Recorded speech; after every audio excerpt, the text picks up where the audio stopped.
Varmt välkomna ska ni vara tillbaka med ett nytt avsnitt med MMA-panelen. Som vanligt har jag med mig Martin Karlsson, Muskler Kavelin. och så har vi även en gäst. What's your name? Arthur Cheng. Thank you for being here, Arthur. Någon av er får ta det här, för jag är sämst på engelska. Vi får nog ta den här podcasten på engelska. We should take this podcast in English so we could talk to you because your Swedish is terrible. Is terrible. And my English is terrible. So let's start. I don't know how to introduce you. So could you introduce yourself? Minor introduction. Minor introduction? Okay, yeah. So I'm Arthur Cheng. I'm an associate professor at York University in Toronto, Canada, and the Muscle Health Research Center. And yeah, I've been there for 6 years now. And previously I worked for 8 years at the Karolinska Institute. Prior to that, yeah, I'm from Toronto anyway. So for me, I'm working back home now. But yeah, I really love working in Stockholm. And nice to be back. And the reason we have you in our podcast is because you're interested in ice water baths. but when we have now we did cold plunge sauna earlier. Where? At Sacred Sauna in Slakthusområdet. And I saved a question because I wanted to ask you this in the podcast as well. A little bit more personal, not so much about your research. We talked about your eating habits, your diet, how you eat, yeah. But I didn't ask you about your training. Yeah. How do you train? Well, yeah, I've evolved. I mean, previously I did a lot of strength training. I just wanted to be jacked. Yeah. But that was like 10, 15 years ago. And I've since become more like an endurance athlete. Mm-hmm. So now I'm more become like really interested in cycling, running. I still do a little bit of strength training, but not really into like becoming, More like a hybrid athlete? A little bit of a hybrid athlete, kind of. So yeah, just changing interests. So. Yeah, it's just because of interest, not because optimization. It's because it's optimal. No, it's more like my friends. They started going from lifting to becoming like cycling, and then all of a sudden, they want to go faster. In order to go faster, I can't be like, big muscly guy. So then I was like, well, why am I in the gym lifting heavy weights for? I need to be spending more time on my bike. So then, I've done Vätternrundan 3 times. Oh, yeah. Oh shit! Have you bought like a bike, a good bike? Yeah, a pretty good bike. I mean, my bike's like 15 years old, but I brought it from Canada. Yeah. You've done more than Swedish people. Yeah. So I did every time I do Vätternrundan, I swear I'm never going to do it again. But then when you finish, the pain's gone, and you're like, you know what? I think I could have gone faster. What is your finish time? My best finish time is about 9 hours and 45 minutes. Cycling for 9 hours. Jeez. Yes. Yeah. But where's the worst pain? Worst pain? When you do the Vätternrundan. Is it in the glutes? I think the first time, I don't know, it's like the saddle. Yeah. I would imagine. Yeah. And then after that, it's just low energy, like if you don't eat properly. And I think just after having a better understanding of nutrition and like what's really become big right now in like the Tour de France is eating carbs, like eating a ton of carbohydrates. That's the key, eating a lot, You see it from like every bicycle race that they come from the cars and give them carbs. Yeah, and you see a lot of Morton cheating. gels. Morton gels. Yeah, exactly. They're holding on to the driver of it of the car. Yeah. How much do you think that would help? Huge. Huge. Yeah. It depends on the sport that you're in. Yeah. But anything that's going to be like where you're using a lot of carbohydrate. I mean, most sports, like especially the longer they are, the more carbohydrates you use. But even you can think of it like. It could be football. It can be hockey. Like you're still, even if you're doing like 1 minute sprints out on the ice and you're getting back, into like, the bench, resting, you're doing those repeated spins over and over and over again, like, for 3 periods. Yeah. So it's still going to be huge on carbohydrates. So I think carbohydrates is where like, performance enhancement is at, like for nutrition is carbs. I really felt that I ran half marathon last year.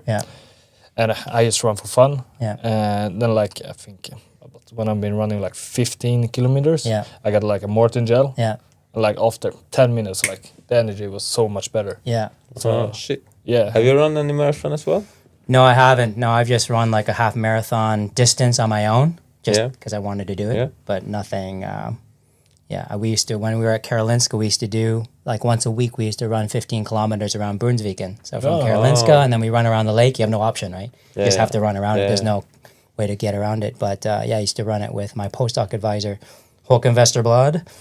He was a marathon runner. Shout out. He's the man. Yeah. So you studied a lot about muscle behavior.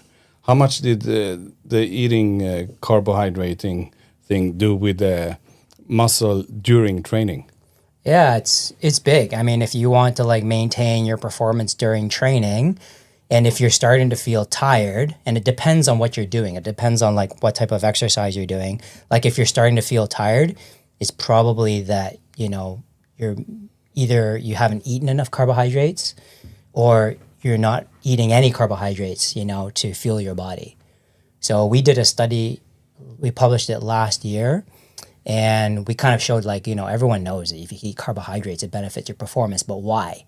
And what we did was we did a study where we had people that are doing exercise and they were either consuming carbohydrates or consuming like an artificial sweetener. They didn't know which one was which. And then what we saw was that, when you're not consuming carbohydrates, you're just consuming like artificial sweetener or something like that, that performance was really down. And actually what was really interesting, because I'm more of a muscle researcher than like a brain researcher or something like that, I was really surprised that we actually showed that your brain gets really fatigued if you don't consume carbohydrates, even more than the benefits of muscle from what we saw. So like, you know, if you're feeling really exhausted during exercise, it seems that carbohydrates are really important. Yeah. So even if the brain feels fatigue, it signals down to the body that the body should feel the same way as the brain? You know what I mean? Correct. If the brain is getting fatigued, you can't push the body harder. Even though the body still got the energy. Yeah, because your brain doesn't have the energy, so you can't drive, you know, you can't drive the brain as hard to activate your muscles. But it works the opposite.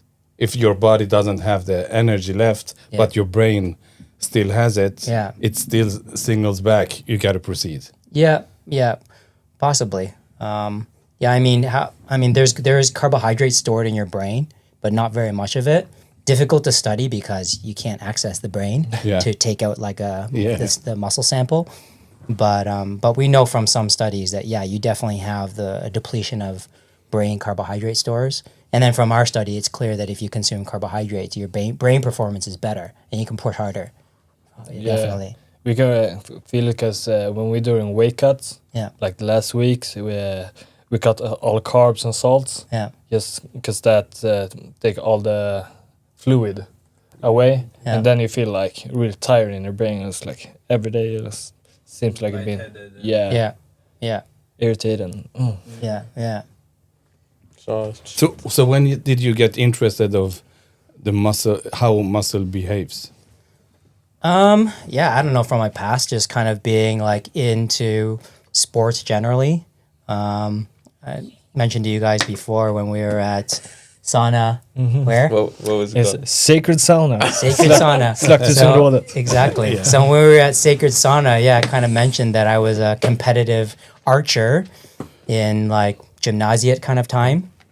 And but I was really into like other sports as well, and like dragon boating and all these other random sports. And I just was really interested in the body and how it works. And like I wanted to know how to be in the gym and how to train better, how to eat better, how to maximize nutrition. And I just became really interested in that. So then you did it for yourself? I did it for myself. Yeah, that's where it came from. So it wasn't like I want to do research for... No. Oh, so you wanted to be how can I be stronger, faster? Like, how can I have the knowledge, to do that? Like even when I injured my shoulder, I originally thought that I would be like in physiotherapy or doing like chiropractic or something like that.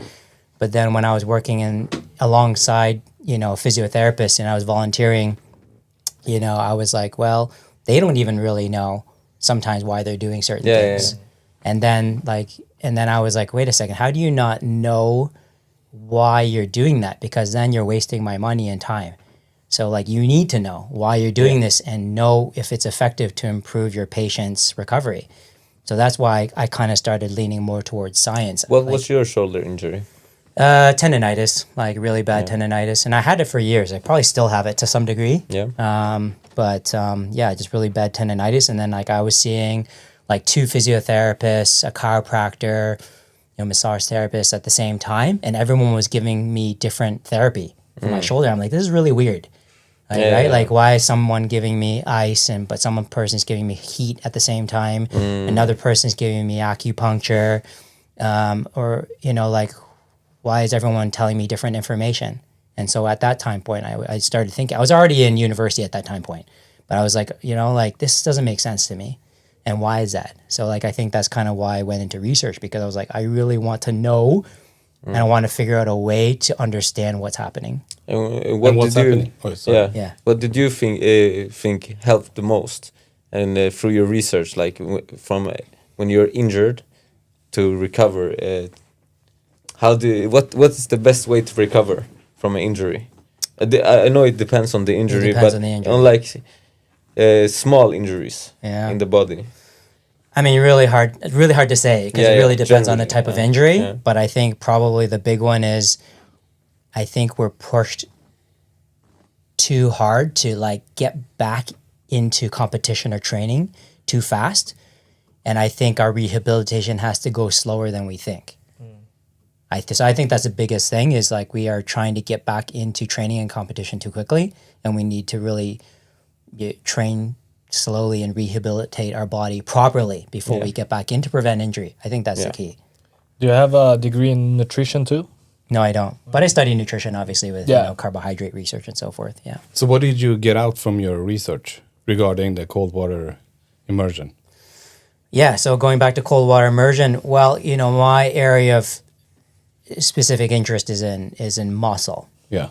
And so we published a paper in 2017 where we wanted to look at the effects of cold water immersion and also hot water immersion on muscle and how it affects muscle, specifically muscle strength or fatigability and so forth. And so at Karolinska, we did experiments both actually it was not only at Karolinska, it was also at Mid-Sweden University, Mittuniversitet. Yeah. So we collaborated and did our projects up there in humans. And so what we did was we did like arm cycling exercise. And then after we did arm cycling exercise, what we did was we either heated the arms, cooled the arms, or did like nothing in the same people. And then to kind of look more at what is happening inside the muscle, then we repeated some experiments on mice. So we took the muscles out, and then we looked at live muscle to see how does cold water immersion affect especially the recovery of muscle. Because usually I think when people are doing cold water immersion or ice water baths, is they're doing it after exercise, right? Post-exercise, for post-exercise recovery. So what we ended up seeing was that, and we took it to an extreme situation, okay? I know people do typically 5 to 10 degrees Celsius water for like, how long? 10 minutes? Yeah. Maximum. Max 10 minutes or something like that. But we did it for 2 hours. I think the study you mentioned earlier. Or on people and on like mouse muscle. Yeah. All right. So we took it to the extreme. It's like, okay, let's just see. We're going to track it over time. So over 2 hours, we're going to see what happens to the recovery of strength or power. And then we're going to look at what happens when you do the exercise again after 2 hours. Just to clarify to the viewers, you did the research regarding the muscle, not the whole body. Not the whole body. Because when we were talking earlier, I was thinking it was research regarding the whole body. Mindset. Yeah, correct. Yeah, just like the muscle. But I just want to kind of, put as perspective that even if we just study it in muscle, when you go to a cold water immersion bath, of course your muscles are immersed too, right? But if you immerse the whole body, then there's systemic effects of cooling. So it affects your core body temperature. It can affect your brain, affect your heart rate, affect like blood flow, all these kind of other things. But since I'm a muscle researcher, then we only study like muscle effects. But what we ended up seeing is that after like endurance cycling, that if you cool the muscle for 2 hours, then clearly it has detrimental effects on, if you were to do that cycling exercise again, your performance is going to be impaired. Whereas inversely, if you heat the muscle, your performance is improved. So you actually heat the muscle recovery is improved, performance is improved. How did you heat with a bath as well? Yeah, so we put like a cuff, an arm cuff. I don't know if you've ever gone to physiotherapy where you have this like water perfused cuff. And so we modified it so it was like it can get like really cold or it can get like really hot. So that's kind of how we did it. Okay. Oh, okay. Yeah. Because I thought you put someone in the bath for like 2 hours. No, just the arm, arm. Yeah. Okay. So, and then the muscle temperature got down to like 15 degrees Celsius, like really low, probably like, whatever is that? Was it hard 20 for degrees lower than normal? the people that participated? Yeah, no problem. No problem. I mean, the cooling was no problem. Actually, the heating was more difficult. Oh, okay. Because like if you raise the muscle temperature by 5 degrees, it feels like you're like burning the arm off because the skin feels like it's gonna burn. So like you can only send signals to the head, right? Yeah, it can send signals to the head, but like you feel like your arm's burning off. Shit. So we did both. We took it to the extreme. And then we're like, okay, well, what's going on? Like what's happening inside the muscle that is explaining why the muscle is like, getting worsened by cold water immersion and why is it being improved by hot water immersion? And what we showed in the mouse muscle was that the muscle carbohydrate stores, glycogen, are resynthesized faster. So they're recovered faster if you heat the muscle. Whereas if you cool the muscle, the recovery of glycogen stores inside the muscle is reduced, right?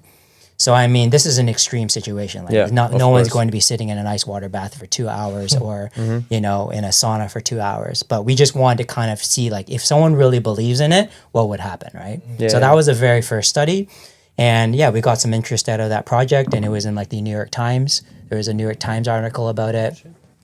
So there's like definitely some interest in that project. And since then, we've been still researching cold water immersion, hot water immersion. And I still think it's a really interesting topic because it's so many people are doing it. And I think what's really lacking, even if top athletes are doing it, right? Like, in every field, what we really lack is the science, what's really going on.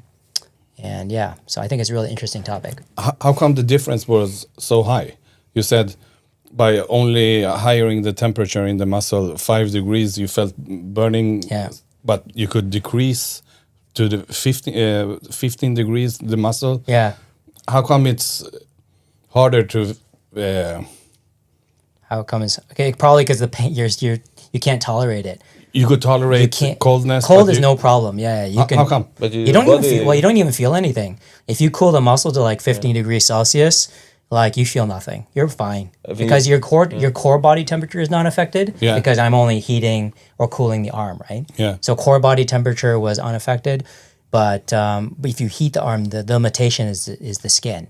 The skin, like if you feel the skin gets so hot, you feel like it's burning. So it's two different things. Yeah. Cool. Your skin doesn't feel like when it gets too cold, unless it's like about to freeze. Yeah. Then you feel like a problem. Then it's too late. That's too late. But there's no problem to get the muscle really cold. Like your brain warns you before earlier when it's warm, and it's too late when it's cold. But in cool, your body is like, it's okay. Yeah.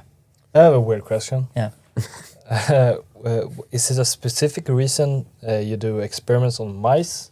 Like just that animal, than others? Is it like the reason for that is that like the way that we study muscle, because like what we want to do is when we isolate the muscle out, because the limitation with human experiments is that we can't take apart a human. Right.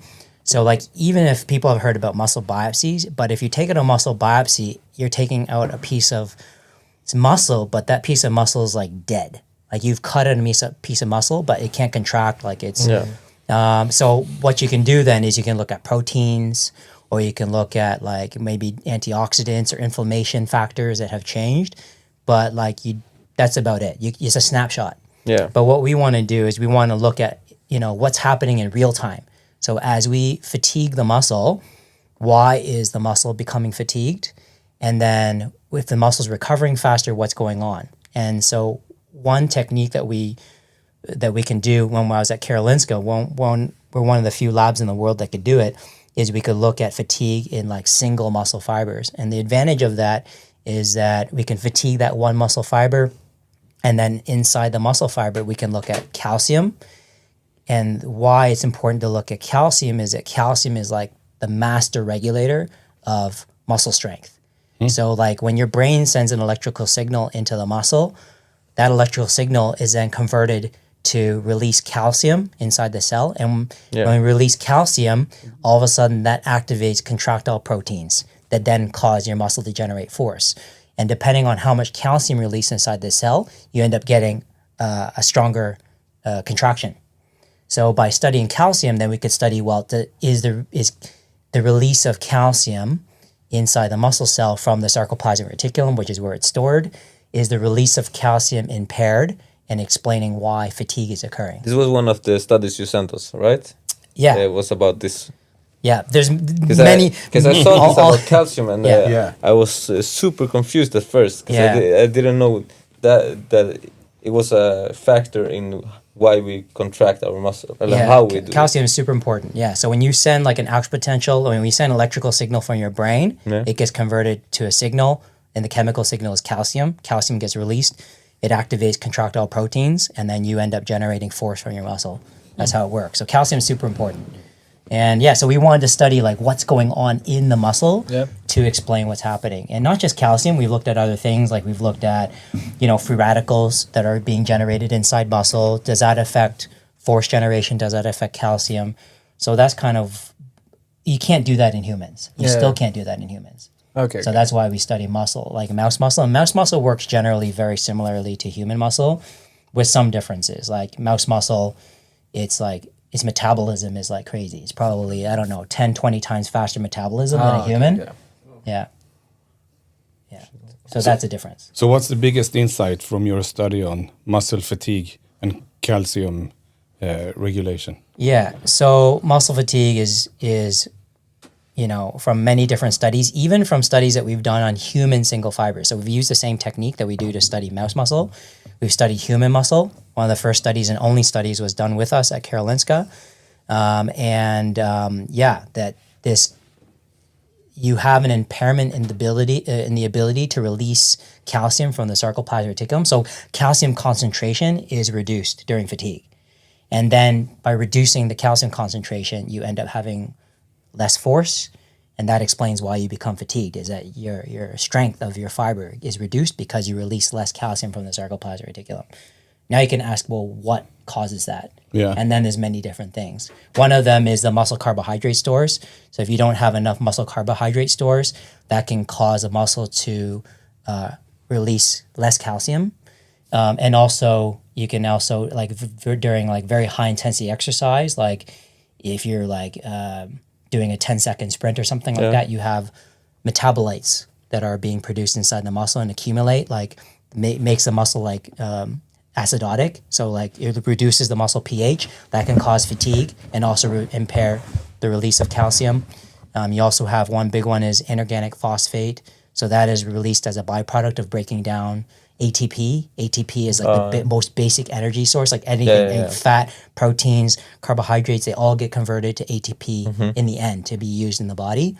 But when you break down ATP really quickly, you produce hydrogen ions, which produces acidosis. It produces and then you produce inorganic phosphate, which then also acts inside the muscle to shut down different things. So it can shut down calcium release. It can also shut down the contractile proteins that generate force.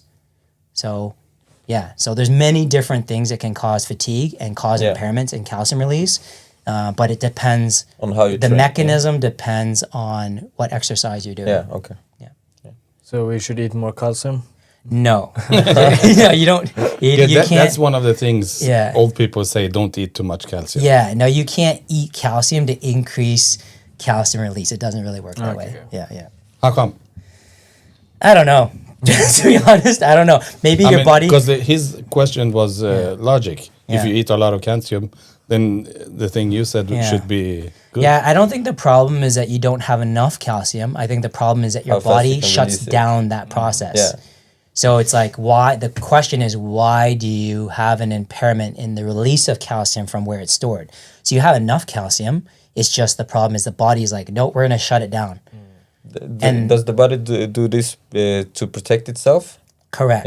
Yeah. So I think everyone thinks hey, we always want to prevent fatigue, but actual fact, the body's trying to, fatigue is there to protect the body from overexertion. Because the most extreme example is that if you fatigue the body to a very, very extreme extent, is that you're going to completely deplete ATP in the muscle. Yeah. And if you do that, your muscles cannot relax.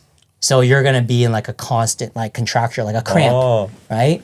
So it's like when people die, or like, you know, what happens, you have rigor mortis, right? Rigor mortis happens is that because the body doesn't have an ability to restore the ATP in its body anymore. So it's still consuming energy. It uses everything up. And then the body ends up locking up in position. That's rigor mortis. Yeah. Okay. So the most extreme example of completely depleting your body of ATP is rigor mortis. And you don't want that. No. Okay. Du har väl också pluggat mycket om ATP? When you do like we both are PTs, yeah. So we study a lot on so ATP. We know everything about ATP. Okay. Like this much. Yes. Yeah.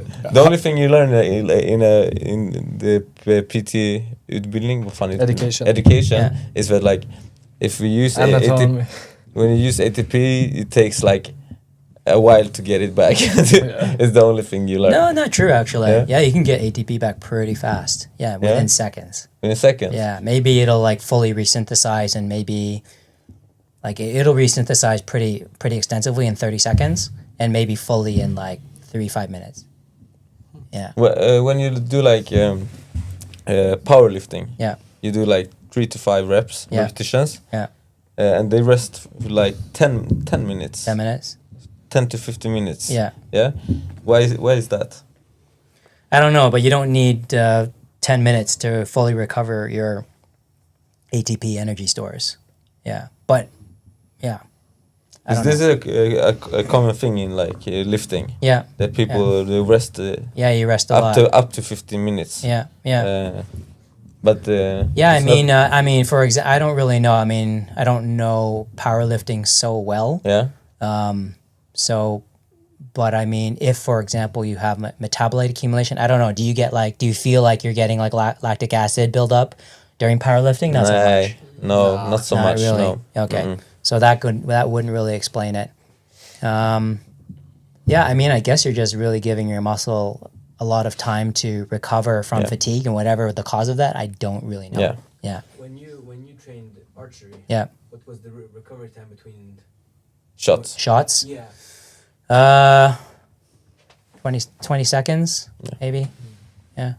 20 seconds between shots, and then when you go to get your arrows, you have like a few minutes to walk down the field, pick up your arrows, go back in. Yeah. I wish I knew a little bit more about nutrition back then. Because it would have been helpful. But sorry, Mustek, you can. How is the calcium system muscle affected by different types of training, strength versus endurance? We actually don't know very much about how the calcium system is affected by strength training. No one's looked at it, but that's something that we want to look into pretty soon. But in terms of endurance, like what could happen is that your calcium stores aren't necessarily improved per se, but what happens is that your ability to resynthesize ATP becomes better, and your ability to remove metabolite like milk sera and stuff like that is like much faster. So like you have maybe like improved blood vessel flow to like the muscles, and you have more mitochondria during exercise. So mitochondria are the powerhouses of your muscle. They produce ATP, right, from, breaking down different substrates to oxygen. And if all of that improves, then you're going to have an improved ability to preserve calcium release, right? Because one of the factors, let's say it's metabolite accumulation, like less hydrogen ion accumulation, less inorganic phosphate accumulation. It could be due to the fact that you're less reliant on breaking down ATP without oxygen, if I want to explain it in a very simple way. And then if you less rely on that, you're going to have less metabolites, and then you're going to perform better, right? Like definitely training is going to improve calcium release by producing fewer metabolites, and those metabolites will less likely inhibit the ability to release calcium. And then when it comes to glycogen, you can actually increase glycogen storage inside your muscle with endurance training. So if you like keep doing endurance training over time, you actually have an improved ability to store glycogen. What kind of endurance training? Every kind of endurance training, or something special? Anything that really depletes muscle carbohydrate stores. So if you really deplete glycogen, like you really are doing like exercise, sustained exercise, like it could be, I don't know, MMA training where like you're doing like hours and hours of training and you feel like toast, dead. Yeah. That could be muscle glycogen depletion. And what that'll do is that'll stimulate your muscle to store even more glycogen inside the muscle. It's called glycogen supercompensation. It's a pretty well-known phenomenon. But is it long? Like, do you have to train for a long time for this to happen, or is shorter, more explosive? I think already within one exercise session, that you will have glycogen supercompensation within, let's say, two or 3 days after you do a training session. Glycogen will be even higher than it was before you did that training session. Yeah. Could we train the body to regulate calcium more effective? Is that possible? Yeah, I think we're kind of on a similar topic. Like to regulate calcium more effectively, you want to produce less metabolites. Yeah. Or you want to be optimizing your muscle carbohydrate stores to kind of prevent that from depleting and then inhibiting the ability to release calcium. Yes. Yeah. You can jump in with a question. Yeah. For like everyone watching that trains MMA with thinking about competing. Yeah. How would you say they should think about the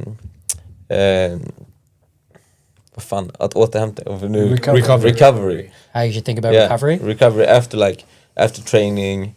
What is the best thing to do? What do you think is the best thing to do? Like how many days have to, when you're like really empty, you're tired in every muscle. Yeah. How many days do you need like to fully recover your body? Yeah. Like keep in mind too, maybe the ones that they train for 5-6 days a week, 2 times a day. Yeah. So you get just. That's like one rest day. Is that enough, or do you think you need more?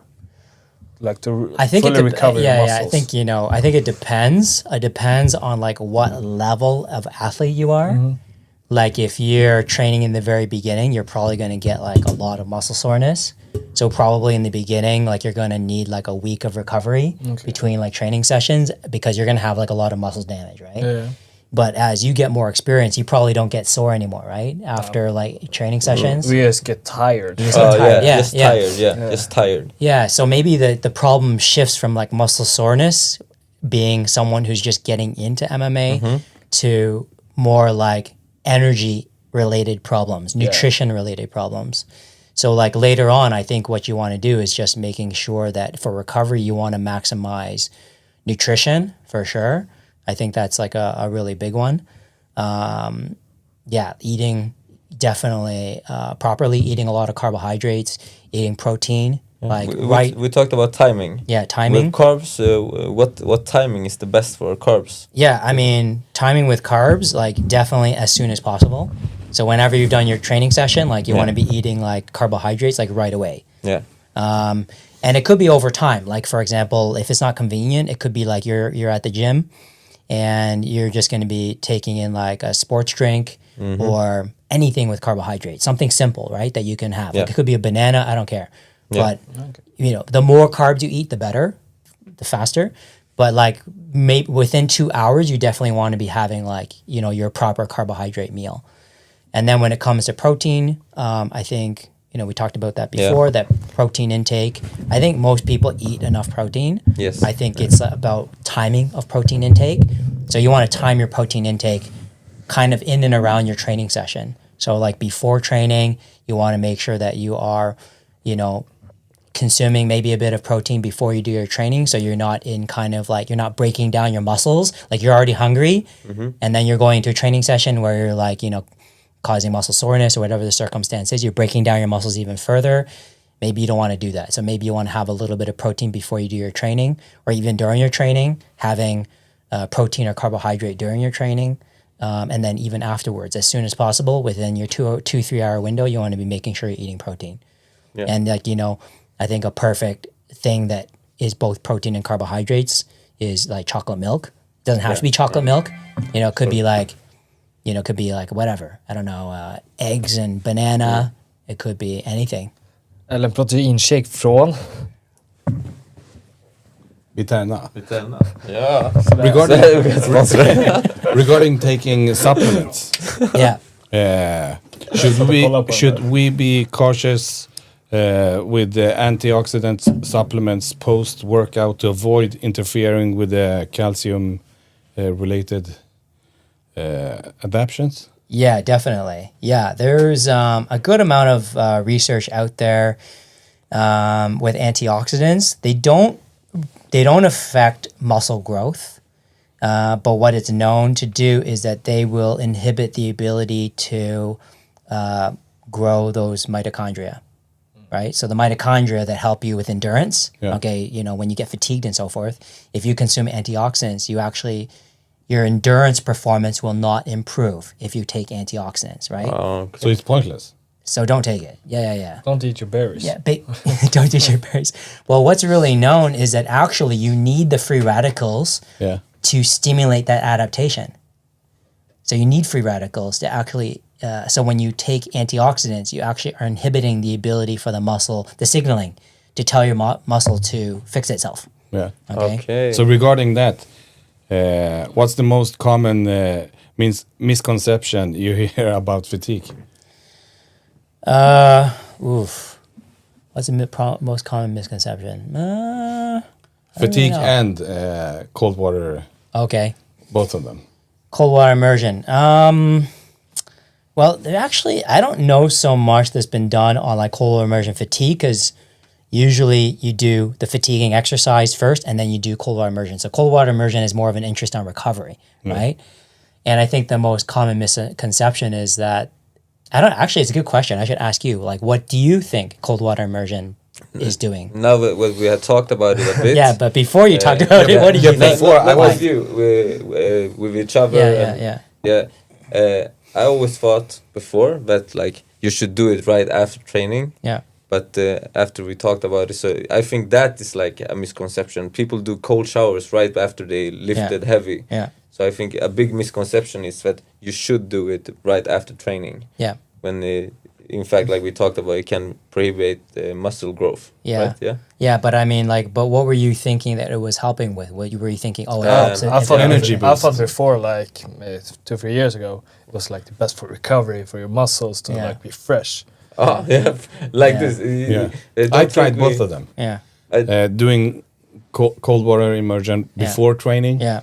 And after. Yeah. And I don't know if it's in my head, but before I did it before training, I thought I got more energy. Yeah. I did it a couple of times before training. Yeah. I ran a Swedish mile, no problem. Yeah.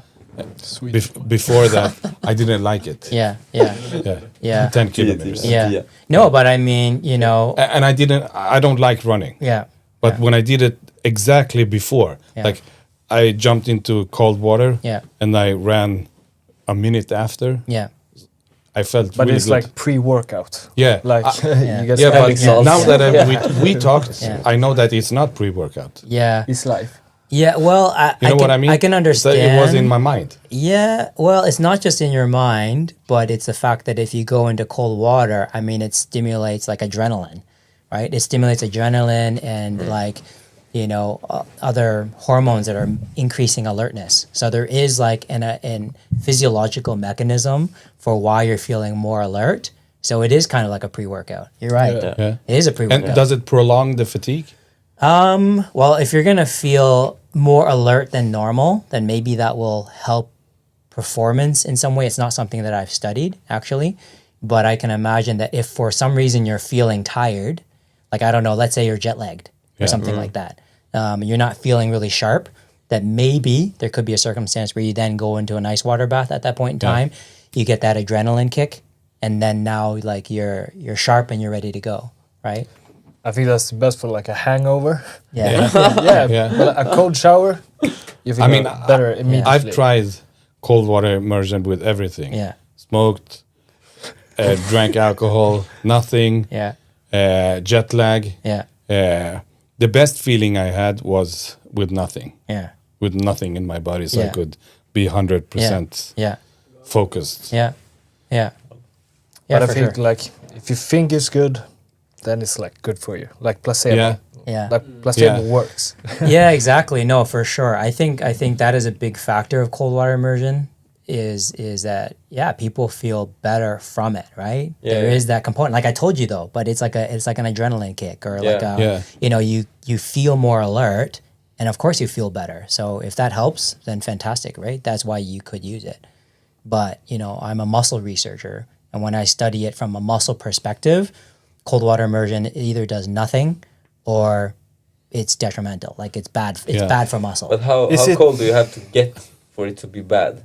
So how long do you have to take like a cold shower after training for it to be bad for your muscle growth? Yeah. 5 seconds. Yeah. So So what is it? There's that 2015 study, and it was a really good study where they looked at 12 weeks of strength training, and then after every strength training session, one group of people went into an ice water bath, 10 degrees Celsius for 10 minutes. Okay. And then they did that for 12 weeks, and it reduced muscle growth in 12 weeks. Yeah. So then 10 minutes of 10 degrees Celsius is enough to cause problems. Yeah. Yeah. But because I always say I have some kids at where I train, but always take cold showers after training, and I always tell them stop, don't do it, do it at home later. Yeah. But that's no problem. Yeah. Because it's not cold for like 3-4 minutes. Yeah, cold shower is not going to do anything to your body temperature. Yeah. It's not going to affect. It's so little, like it's not going to affect Is anything. it a difference between like a cryo chamber or an ice bath? It's the same. Same. I mean, it's cold. It doesn't really matter how you deliver the cold. It's the same premise. Okay. Yeah. It's just like how cold is it? Yeah. So if it's even colder, then it can cool your body even more. Have you tried cryokambare? Yeah. Have you tried it as well? No, I haven't. I have a tried it. friend who works at the biologic. Do you get cold fast? Like, do you think your core temperature drops ice fast? bath is much harder because you get cold fast. But you're not as cold, right? No, I think it's very like cold. 87 or 90 degrees minus. Oh. Yeah. I think the transfer of temperature, like the cold, is faster with liquid. Yeah. Oh, okay. Yeah, that's why. Even if you have really cold air, I think it doesn't probably work as fast as like water directly contacting your skin and absorbing the heat away, or more specifically, it doesn't feel as hard as. It doesn't feel as hard. Nah. Okay. So and you can stand up, you can move. When you're in the ice, you're sitting. So I don't know. Oof, and you don't want to move in the water. Yeah. It's so cold when you move. Yeah. I think making me laugh today. Fuck. I think I did the same thing with myself, what you did with your research. For a whole year, I trained, and after that, I did a cold water immersion. 10 Swedish degrees for like 10-15 minutes. Yeah. And I did. That's why you did it that big.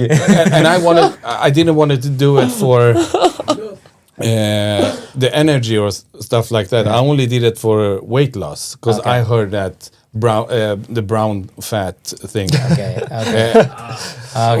Where are you? I want to talk about that. I want to talk about that. Brown fat. Folie hat. Let's hear about this brown fat. In an adult, there's pretty much like no brown fat in the body. Thank you. Yeah. So only in babies is there some brown fat, and I think it's like underneath like your collarbones or something like that. And so in humans, there's like really no brown fat. So the premise of cold water immersion stimulating brown fat doesn't apply to humans. It originates from probably mouse studies because mice have brown fat, but it doesn't transfer over to humans. That's a big myth I heard. We have yellow fat. Yeah, big myth. Now we got a assumption. More myths about regarding cold water. Do you have more? Yeah. What else? Yeah. So we've just been really interested in studying it because like in the literature, like the results are all over the place. And we did publish a literature review to try and understand like what the heck is going on. Like, is cold water immersion beneficial or not? Or should we do heat or whatever like that? There's very little literature on like hot water immersion. or like heat effects, but more on cold. But the problem in the science is that everyone is doing different types of things with the cooling, right? So it's like, is it 10 degrees temperature, or is it 15 degrees, or is it 5 degrees Celsius? Typically people do 10 degrees though. And then it's like, well, what do I do? Do I do 10 minutes, 20 minutes, 30 minutes? You know, like so then that makes a big difference. And then what type of sport are we talking about, right? Are we talking about football? Are we talking about sprint exercise? And what is the measurement that we're looking at? Are we looking at jump performance? Are we looking at bench press performance? And so it's like really all over the place. And so we have a project that we're doing right now, and we're writing it up. It's unpublished, but we hope to have it out, where we're trying to understand, well, what is it? Why is there such inconsistent effects in the literature on the effects of ice water baths? And from a muscle perspective again. Yeah. And so we're like, okay, what we're going to do is we're going to stick someone's like leg in an ice water bath, and then we're going to assess muscle strength and power every 10 minutes over an hour. Yeah. So we're going to take it to the extreme again, right? So, but we're going to also look like, is there any benefits after 10 minutes of cold water immersion, 15 minutes, 30 minutes, 40 minutes, 50 minutes, all that kind of stuff. And then what we ended up seeing is that what was a really interesting result of this, and is pretty new, is that your power, your ballistic performance can already be reduced after 10 minutes of 10 degrees Celsius water immersion. Shit. So the implication of that is that, like, if you're doing if you're doing MMA, or you're doing kicking, you're doing punching, that your power is going to be reduced. Less. Yeah. Now until you get warm again. Until you get warm again. So the only implication of this is that, okay, well, if you did cold water immersion before you did a bout, right? Then like right after you get out of an ice water bath, and then you're going to jump in the arena, and then you're going to start to like go. Yeah. That's like probably an implication of something you don't want to do. But if you do like a light jog, you won't be impaired. In what context? Like after an ice bath. Yeah, if you do Like a light the jog, one thing I did. yeah. If you do a light jog, I mean, it's then not power is not as explosive. power is not like it's not explosive, right? It's like submaximal performance, so it's not as affected. But it's still affected, but not like that's not what you measure. Exactly. Yeah, okay. We measured strength as well. Yeah. So like strength, like if you're gonna do like a bench press or something like that, we measured strength, and did it improve? It didn't. Actually, cold water immersion did nothing to strength until about 30 minutes of cold water immersion, which nobody does, right? So strength is really not affected until you take cold water immersion to the extreme. So from 30 minutes to an hour, then your strength is going to be decreased. And did you do a bench, or did you do a leg extension? It was like a leg, like lifting. It was like a dorsiflexion. Okay, toes. You can feel like now when we were there at the ice bath, like when the cold water, you feel stiff. You feel stiff. Yeah. So you feel stiff. I can imagine like try to jump after a cold punch. Yeah. So. Yeah. What about the other one, that your testosterone level hires 200% after a cold water? Is that a myth too? Martin! This guy is not here. He loves it. Let's put it this way. When things sound too good to be true, they're probably not true. Because in science, like the performance enhancing effects and the effects on physiology are pretty small, typically. So I doubt that testosterone will increase 200%. I haven't measured it. I haven't looked at it. Yeah. I'll have to look into the literature a little bit more to kind of see how that would affect things. But like, even if it does increase testosterone, which I don't think it probably does, but even if it does, I mean, increasing testosterone is not going to immediately affect your performance. Testosterone has no effect on your immediate exercise. Yeah. The only thing testosterone does would affect recovery. Yeah. Like it would affect the repair of muscle. That's what it would affect. So the higher part of your testosterone, does it recover faster, or how is it? Like the level of your testosterone, if it's high enough, is the recovery going faster or faster? Yeah, should be.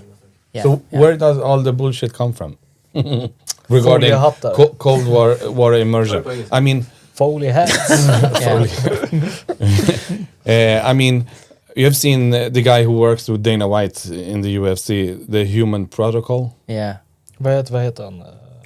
No, I'm actually not aware. But I mean, listen, I know so many people. I was asked here I was at the sports medicine doctor conference here in Sweden, and one person was in charge with the tennis academy in Sweden. And they're like, hey, like all the athletes want to have ice water baths.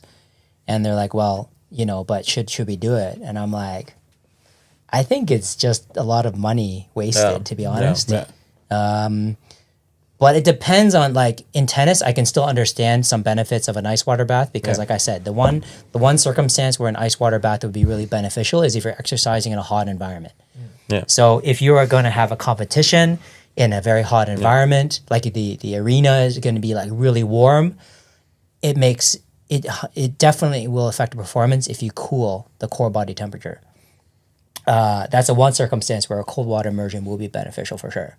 What about in a MMA gym? Yeah, because The temperature goes high. but not also that we get like punched and injured. Yeah. Do you think the cold is good for then like bruises and stuff like that?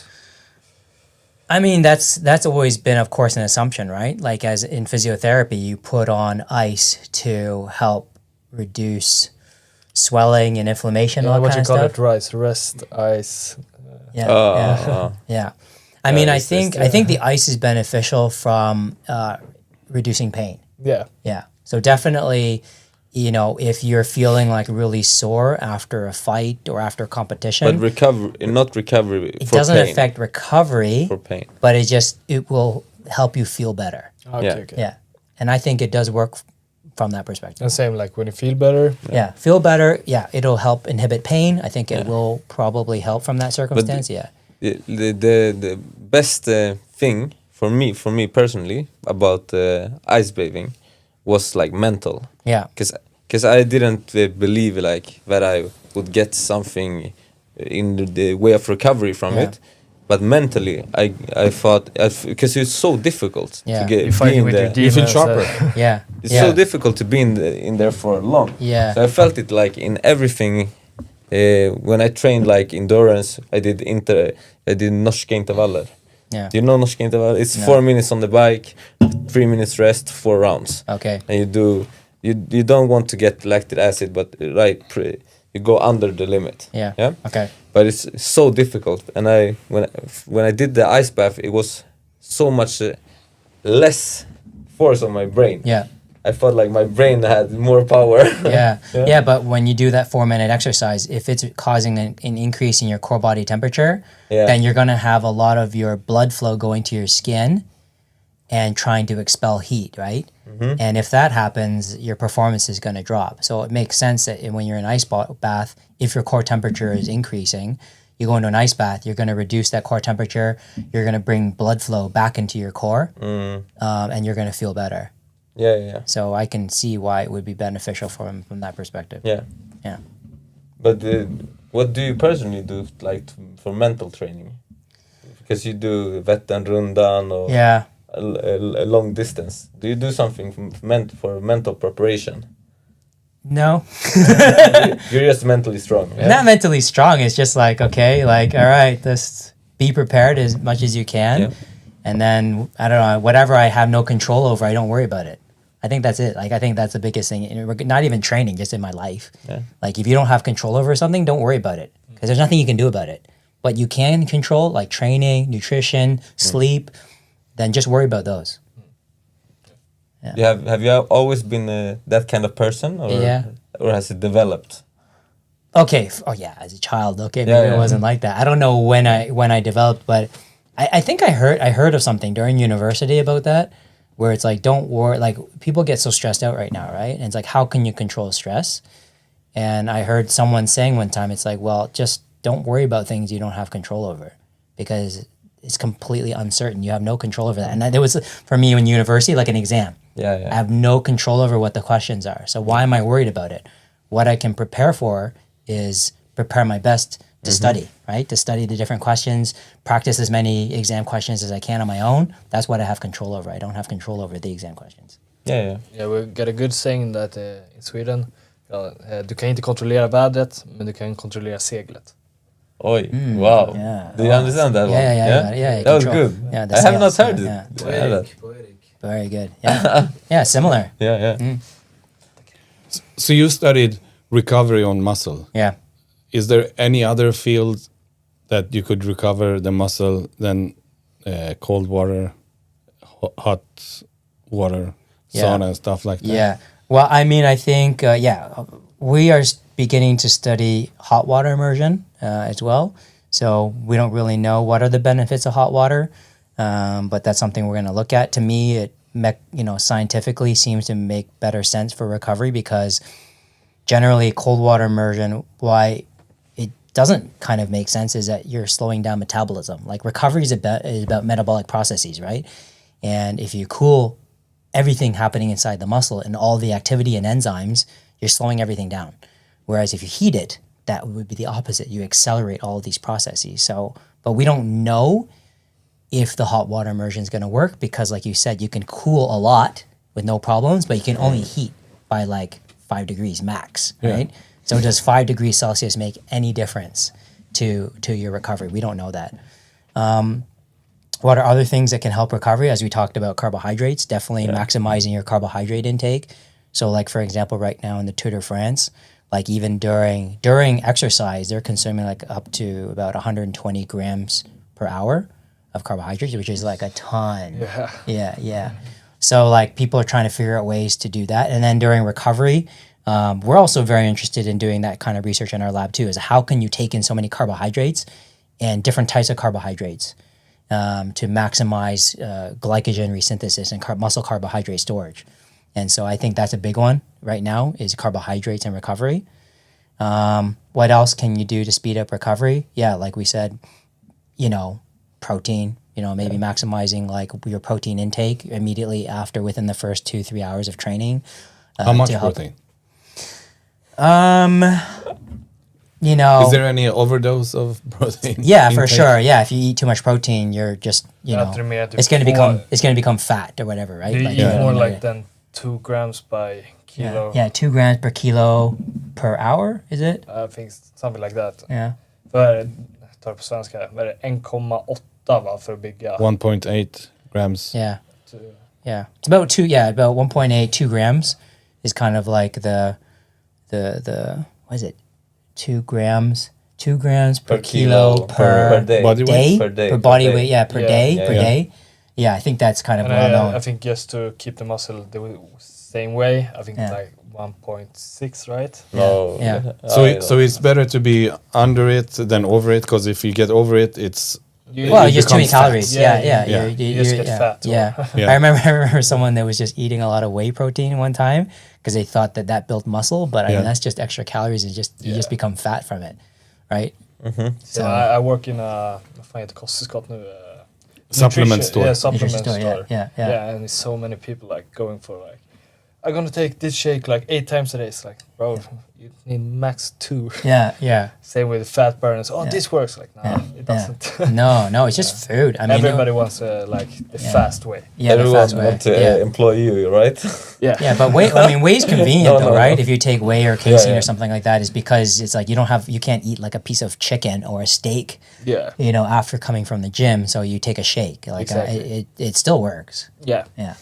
So regarding your research about the cold water, we do cold water, and we do around 5 minutes, and the water is like around 3 degrees. Yeah, that shouldn't be any deficient regarding recovery to your body, right? It's too little time. Yeah, either it's too. Let's just say it has minimal effect, or if anything, because it's 3 degrees. Right, not 10 degrees that's been studied in the literature. If it causes greater amount of cooling, then it could cause problems. But, I mean, probably it's not doing much.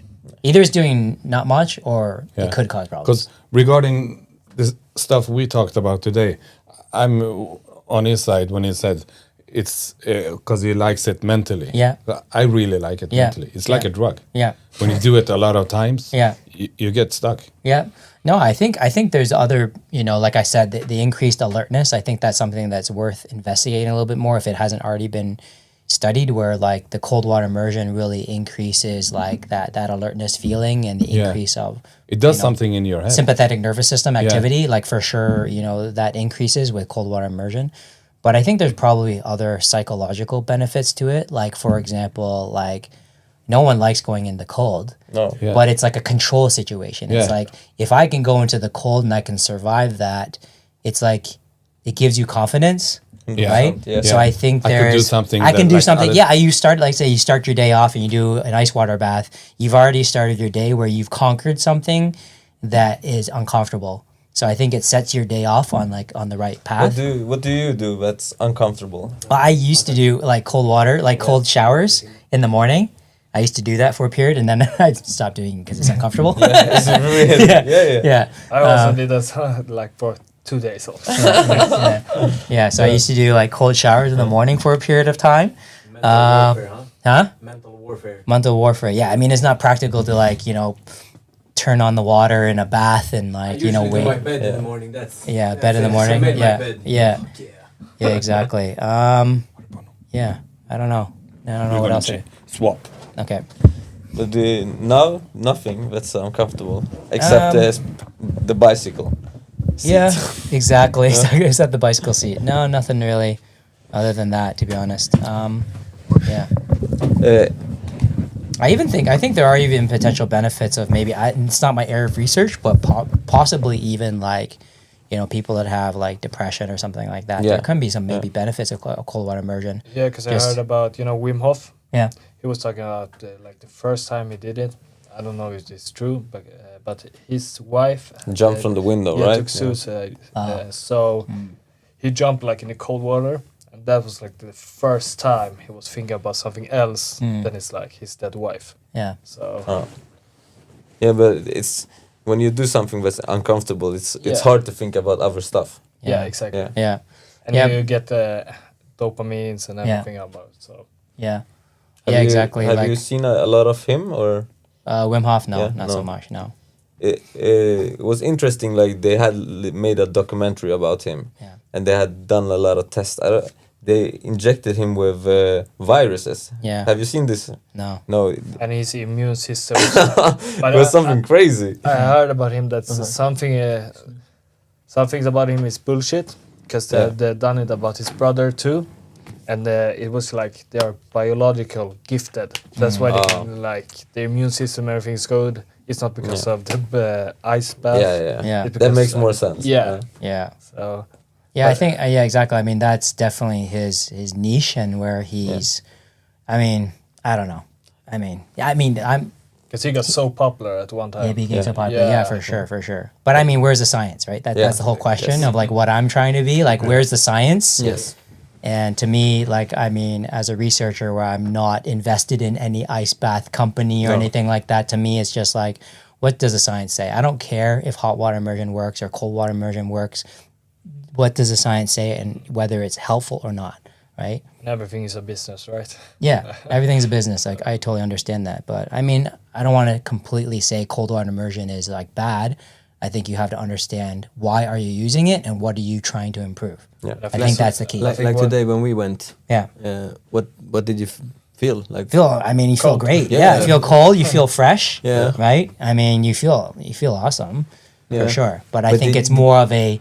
You should understand what you're doing. It's not it's a wellness thing. It's not a muscle thing. It's like, increased sympathetic nervous system activity, increasing adrenaline, noradrenaline, or whatever, hormones to make you feel better. I think that's kind of part of it. Yeah. So I love jumping into cold water. Yeah. I feel great, but I know it doesn't help my muscles. I think it gets so big because when you see LeBron James, Ronaldo, and every teenager looking at them, it's like they do it. Yeah. I have to do it. Yeah. But I think it's okay. I mean, I love doing cold water baths because you feel good. You feel good, and I mean, what more do you want? Yeah, just. I have another question about recovery. Yeah. What is the best thing to do? Is it best to build strength for recovery, or is it better to be like endurance? I mean, again, it really depends on like, are you a strength sport or are you an endurance sport, or are you a combination of the two? So like if you're a power lifter, endurance isn't so important. Strength is important. But if you're a marathon runner, endurance is super important. Strength is not important. So those are the two extremes. So I think you have to really think, like, depends on your sport. If we're talking about like, now I know you're not super in the know about MMA. Yeah. But if we're talking about like MMA, yeah, what do you think is it? Because when you're doing MMA training, it's maybe not so much strength. It's strength because you're lifting people and taking them down. But do you think you need more strength training to get better endurance, or is it unnecessary? Yeah, I mean, I think for the recovery. Maybe it's better for you guys since you do the MMA. Like, what do you think is more important? Do you think fatigue is more important, or do you think like being stronger than your opponent is important, or both? For me, I think it's a combination of both. We need both, of course. But for me personally, I think to have better endurance in your muscles, you can fight for longer. Yeah, you can. We talked about earlier because when we fight, we feel like the lactic acid is the problem. It's always like the first thing that you feel like tired. So there's two questions there. So the first question is strength or endurance more important? I think it depends on the sport. Yes. And kind of from what you tell me, I think both strength and endurance are important. Because if you're not strong enough, you can't take down your opponent. Right? Yeah. You need to be stronger, but you need to have strength endurance. You need both strong, and then you need to build endurance, right? Yeah, upon that, yeah. So typically, like with strength training, you'd be doing that, you know, in many sports, like off season, right? So like when you're kind of not in competition time, you start to kind of build up that strength, gain muscle mass, build up that strength.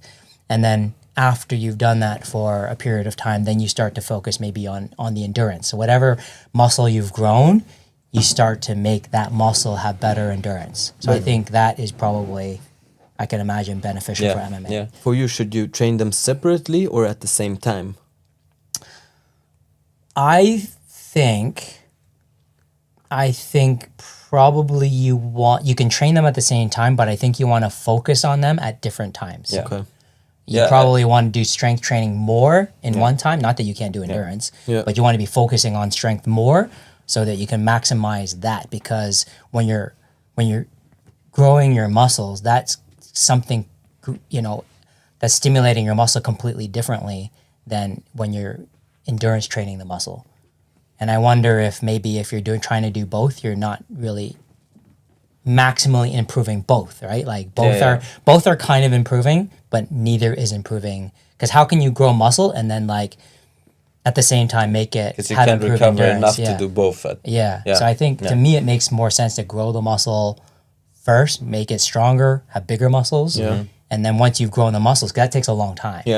And then after that, you build the endurance. Okay. I think that's classically how you do a training program. People do like 8-week camps before a fight. And they usually do the strength, like you said, off season or before.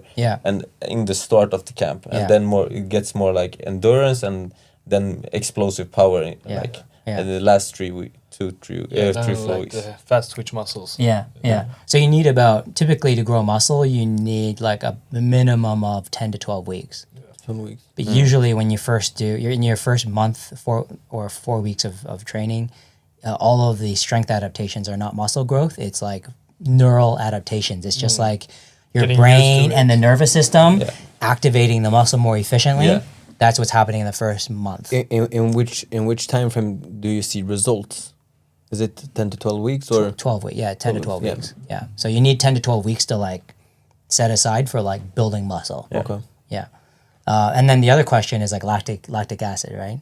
So I think it's important to talk about this because there's a lot of misconceptions about lactic acid and how it causes fatigue. And I'll kind of say that, does it cause fatigue? And yes, it does. But it's not the way people think it does. And some of those earlier studies, the first study that was done looking at the effects of lactic acid on muscle fatigue was done at Karolinska by my postdoc advisor. And what he did was he took mouse muscle that was alive and he put it in an amount of lactic acid that would replicate like very high intensity exercise. Okay. And what happened to the muscle? Nothing. It didn't do. It didn't decrease. It didn't cause any fatigue or nothing. Like so, if the lactic acid caused fatigue, the muscle should have like gone weaker, right? But it didn't. And so, how does lactic acid cause fatigue then? So lactic acid actually, how it's known to cause fatigue now, is more like a brain-related thing. And what it does is that there's nerves called like muscle afferents, and what they do is they detect metabolites inside your muscle. They're metabolite sensors, chemical sensors. And what they do is when they detect lactic acid, and not just lactic acid, but also if your muscle pH is decreasing, and also if ATP concentration is changing, when those three things are present, it signals back to your brain that there's like a pain response. Yeah. So that's where lactic acid is happening, is that it's a nerve signal coming back to your brain telling you to not push any harder. So it's not that the muscle can't perform with lactic acid present. Muscle doesn't care, but it's actually signaling up to your brain to tell you to stop. Yeah. So that's where lactic acid causes fatigue, because it's causing you to have a lot of pain and you can't push harder, right? So what is one? Yeah. How come? Why? Because, well, if you keep, like, it comes back to this, like, fatigue is kind of a protective thing, right? Because if you keep pushing the muscle, ultimately there's an energy reserve. Yeah. And if you deplete all the energy reserves of the muscle, you can get, at the most extreme example, rigor mortis, right? Yes. The muscle will be in complete contracture and can't relax anymore. So that's the extreme example of if you really fatigue the muscle a lot. Have you felt it, like, after a fight, but you cannot relax? I felt it more when we've been running at Hammarbybacken. It's like a Yeah. Then I've been like, because it was I think it was last summer, we did like up and down, and Sebbe was with us. Yeah. And it was like, now it's time to carry shoulders up and down. I was like, we just pushed it. Yeah. And then like 3 hours later, we was here sparring. Yeah. And after I was like, my muscles like, I can't. Same when I was going to the car, because I had a glutch. Yeah. You know, when I was like, my legs just... Yeah. But is it dangerous? Lactic acid is not dangerous. No, actually, if anything, lactic acid can converted into an energy source inside the muscle. Oh. So lactic acid is actually can reconverted to more energy into the muscle. Like we do MMA fighters. Through processes that probably are not worth explaining here. Yeah. But yeah, it's pretty well known. So lactic acid, if you give the muscle lactic acid, or you give the body more lactic acid, you're giving it more energy. Yeah. But because actually there was a study done, I think it was at GIH here. I can't really remember, but they took muscle cells, so muscles in a dish, and what they did was they gave them more lactic acid because they wanted to understand if lactic acid has anything to do with muscle growth. And what happened with these muscle cells is they got bigger. But the misconception there was that, it's some type of signaling that's happening through like that lactic acid, but it's not. You've just fed it more food. Is what's going on. So the muscles in the dish ended up growing more, right? But how long does that take for it to convert to energy for the muscle? I mean, it can happen pretty fast. Yeah, it can happen pretty fast. Yeah. So like if you produce lactic acid, typically after exercise, I think within 15 minutes, all the lactic acid would be cleared and out of your muscle and then reconverted. Like now I have a question for you. Yeah. Because it's very common that these people say like before a fight, 2 weeks before a fight, you should not train. You should not get the lactic acid in your muscles. No. Is that a myth? But what's the? It would. What I've heard, what people have told me before camp is like, it will make you more tired in the match. Yeah, no. I mean, but I want to know, like, well, what are people saying? Because maybe it's not the lactic acid, but it's like, hey, don't push yourself too hard. Yeah. So therefore, you're going to be too fatigued and you're not going to be fully recovered before you do a match. To then, I would believe that, hey, maybe that makes sense. Yeah. Right? If you push yourself too hard, then you're going to be pretty fatigued and you're not going to be recovered as much. But not from the perspective of lactic acid. Yeah. But if I push myself, like, I have done a long camp. I have 2 weeks left. Yeah. And the last week, I pushed myself really hard. Yeah. Is a week enough time to like fully recover from like? I heard like 6 week camp. You should push yourself, like we say, fight that Saturday. Yeah. Then like push yourself to Wednesday, about like Veckan innan? Yeah, then the same week. Yeah. But do a shorter training, but intense to peak. I've heard the same, even in endurance sports or whatever. That same thing like you said. You know, you can still do high intensity, and that's often recommended to maintain your performance, to stimulate the muscle. But it's like you don't want to go fatigue it like crazy, right? So you can do high intensity, just don't like don't push yourself too hard, so that you're fatigued coming into like your match, for example. But how long does it take for now you know it's different. If it's like metabolites, like if it's like lactic acid or if it's like hydrogen ions that make your muscles like acidotic, these things all reverse within like 15 minutes. Okay. So any metabolite is like fixed in 15 minutes. Something we usually do for like lactic acids is a fucking assault bike. Okay. Training. Sucks. Oh, it sucks. Have you done the assault bikes? I've tried it before. Intervals or just a couple bouts, right? But I've done different versions of that type of exercise on a bike. It's brutal. But it's very effective in stimulating the mitochondria. So the mitochondria, to like get them to grow and be more, so you have better endurance. It's very effective in doing that. But the problem with that type of exercise is because it is so intense, you can like overtrain. Okay. So you have to balance it a bit. One thing, the time is 4:30. When do you need to? I'm still good. We could wrap it up, or we could proceed. We can keep going for a bit. It's okay. If you want. I'm happy to answer your questions. 20 minutes, okay? Bästa. But then I have that question. Okay. If you're a beginner, how long do you need on the assault bike to get the endurance like on a high level? How long will it take? From 0 to elite? From 0 to elite, okay. Well, I mean, the benefits of an assault bike are going to be like immediate. Like if you're going from nothing, you could do anything. Like beginner gains. You could do anything and you'll be better by doing an assault bike. But to become elite, that's like years of training. But I mean, it's like fuck. But I mean, if you stick with doing that assault bike, and if you're not going to overtrain yourself and you have like proper recovery, I mean, your performance is going to, I think it's already well known if you do high intensity interval exercise that within 2 weeks, you can definitely see an improvement. I feel pretty fast. Like now I have vacation, so it's not as much training and stuff like that. So I feel a big difference, like in 2 weeks. I feel like a big difference how I perform. It's like when you told me I felt my body was fucking sore. You told me, hey, take a week. Took a week, came back fresh. I ate good the whole week. I didn't do much. I just relaxed. Like off.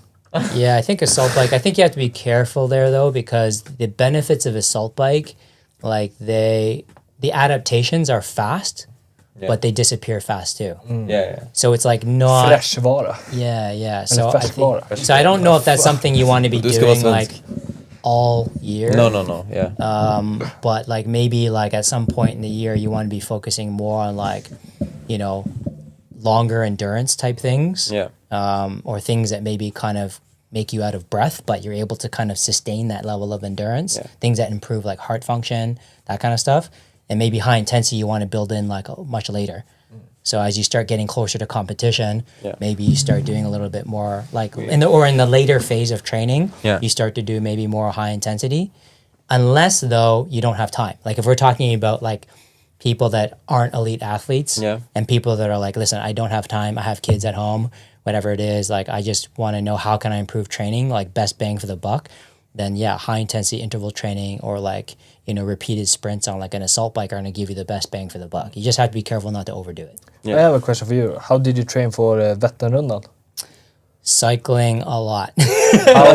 How long like camp did you have for it? Like I didn't do any camp. I just like kind of went out on the road and I was like, okay, at the time I wasn't training that much, but at a minimum I was like, okay, if I can just make sure that on my bike distance total, if I can already cycle and get in my legs 1,000 kilometers of distance, to me, like not in one go, but at the start of the season before Vätternrundan in like mid-June, I mean, 1,000 kilometers is not a lot for elite cyclists.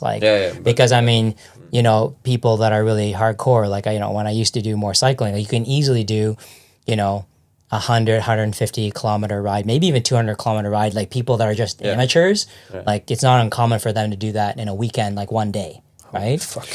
But if you're building up from like nothing and doing Vätternrundan from scratch, I don't know, for me, doing it 3 times, like at a minimum, if you can build up 1,000 kilometers of distance in your legs, like once your odometer on your bike computer said 1,000 kilometers, to me, it's like, you're going to be okay. Like, you're not going to feel absolutely horrible, but nor are you going to be, like, killing it. Do you think you could have finished Vätternrundan without any training? I know people have done it. Yeah? Yeah. But you personally? I wouldn't want to, but I'm sure I could, but it would be absolutely horrible. Because I've seen Vätternrundan, I've seen a lot of people, like, limping afterwards or injured on the side of the road. I don't want to be that person. Because I think the problem is if you're not really trained properly, the worst thing that's going to happen is that you come out of it with a pretty bad injury, pretty chronic injury, right? Like, you've destroyed your knee tendon, or like, and then like you're messed up. Like, your ability to recover from that is not going to be like, I think that's the biggest thing about these things that are on like the internet, where people all of a sudden run a marathon with no training. David Goggins. You don't, David Goggins. Like, shout out David Goggins. Amazing guy, super injured, right? Yeah. Shout out David Goggins. Super injured. Yeah. So I think, like, I always think about that. It's like, well, like, how do you want to maintain your body over the long term and have like a long career? Like, if you plan on doing MMA for a long time, or you plan on cycling for a long time, you pretty much just don't want to be injured. And how do you not be injured? You have to like train. Don't ask me. Yeah, you have to like train, like, make sure you maintain like proper recovery. Yeah. And like, every time you're doing a training session, like, I think you have to do it like progressive training, progressive increase. Like, if you can't all of a sudden, like, I'm just going to go out there and like just, do an assault bike, and do like 10 intervals of assault bike when you've done nothing before. Like, that's a bad idea, right? But like, maybe you want to do like, just build up one extra interval, one extra set, slowly build that up. That's going to be like safe in the long run. I think that's such a big problem with young guys, right? Yeah, but you want gains fast. You want to gain faster, yeah. But you said earlier, we talked about strength. Yeah. It takes about 10 to 12 weeks to see results. Yeah. But how fast do you think you can get results from for muscle endurance? Like, and how fast do you come to like a peak? Yeah. I don't know that, actually. Yeah, I don't. I think it depends on what type of endurance training you're doing. Like, for example, I think if you're doing high intensity interval exercise, I think you'll peak faster. Yeah. So you're gonna have rapid adaptation, and then I don't think maybe your max improvements are within like a few months or whatever. Yeah. But like, if you do kind of prolonged endurance exercise, like, where it's like pretty hard, like, let's say you do intervals of 5 minutes, 10 minutes, sustained, as hard as possible. That stuff is really hard, and I think you can probably see, more prolonged, more improvements over longer term from that. Yeah. Or if you do like prolonged cycling, 1 hour cycling, 2 hour cycling, I don't know, maybe those improvements still continue. And that's why you said that you should do less intervals, or like over the year, or you should do it in a period. In a period. Yeah. If you're an athlete. Like, if you want to boost, right? Yeah. You want to boost your endurance, then do intervals, but just know that adaptation comes and goes fast. Yeah. So like, when you stop doing it, it's going to disappear more quickly. So you want to like maximize it within a period of time, but also make sure that you have a proper time for like recovery from that stuff. Yeah. And so like all the young people that's training, they should not push themselves. You should not push yourself so hard. Yeah. All year. Yeah. But it's more okay to do like longer intervals. Phases. Phases. Yeah. Phases of training, like in the off season, like right after competition, like let's say, I don't know, when is the MMA season? We have like year around, but like on the summer and like around Christmas are off. Yeah. Right. Yeah. But because we don't have like a league. Yeah, right. So right. it's fall and Fall. Höst, fall. Autumn and fall. Autumn and fall is like the peak of the season. Yeah, exactly. Yeah, so you usually like. Yeah, I usually do in summer. I usually like more strength training. More like summer is always strength. Yeah. So I think that sounds right. Also because the beach days. You gotta look good. Gotta go with a good pump. I have a question about the recovery of for the muscle growth. You have talked a lot about carbohydrates. Yeah. How important is the sleep? Yeah, very important. Like I think 90%, right? Yeah, I mean, I think sleep is really important because when you sleep is when your body is recovering. So if you compromise sleep, you're compromising some part of your recovery. I'm not a sleep researcher at the same time, right? But to me, it makes complete sense. Yeah. I know there's been some studies done, especially I'm going to go back to rodents, and rodents are just interesting because you can't do all these things in humans. Yeah. But like what they did was they took rats, and there's a study done in the US, and they cut short the sleep of the rats by 1 hour every day. Okay. And so what was their sleeping time then? I don't know. Let's say it's 8. Let's say it's 8 hours. Okay. I don't really know, right? But let's say you cut it short to like 7 hours every day. After a month, the rats ended up starting to have signs of diabetes. What? Yeah. Yeah. They started becoming diabetic. Yeah. But you see, with like low sleep, you get more stress. Everything So I mean, that's not like a muscle thing, but like that's a health thing, right? Yeah. So like that was very interesting for me. Yeah, I saw that at a conference. I'm like, okay, that's pretty crazy. Crazy. Yeah. So I really try, even with my work, like whatever, you can get stressed and you have to work pretty hard, wake up early in the morning, that kind of stuff. I mean, I'm these days I'm a little bit more careful about making sure that I get proper sleep just to handle stress. You can't get fired as well.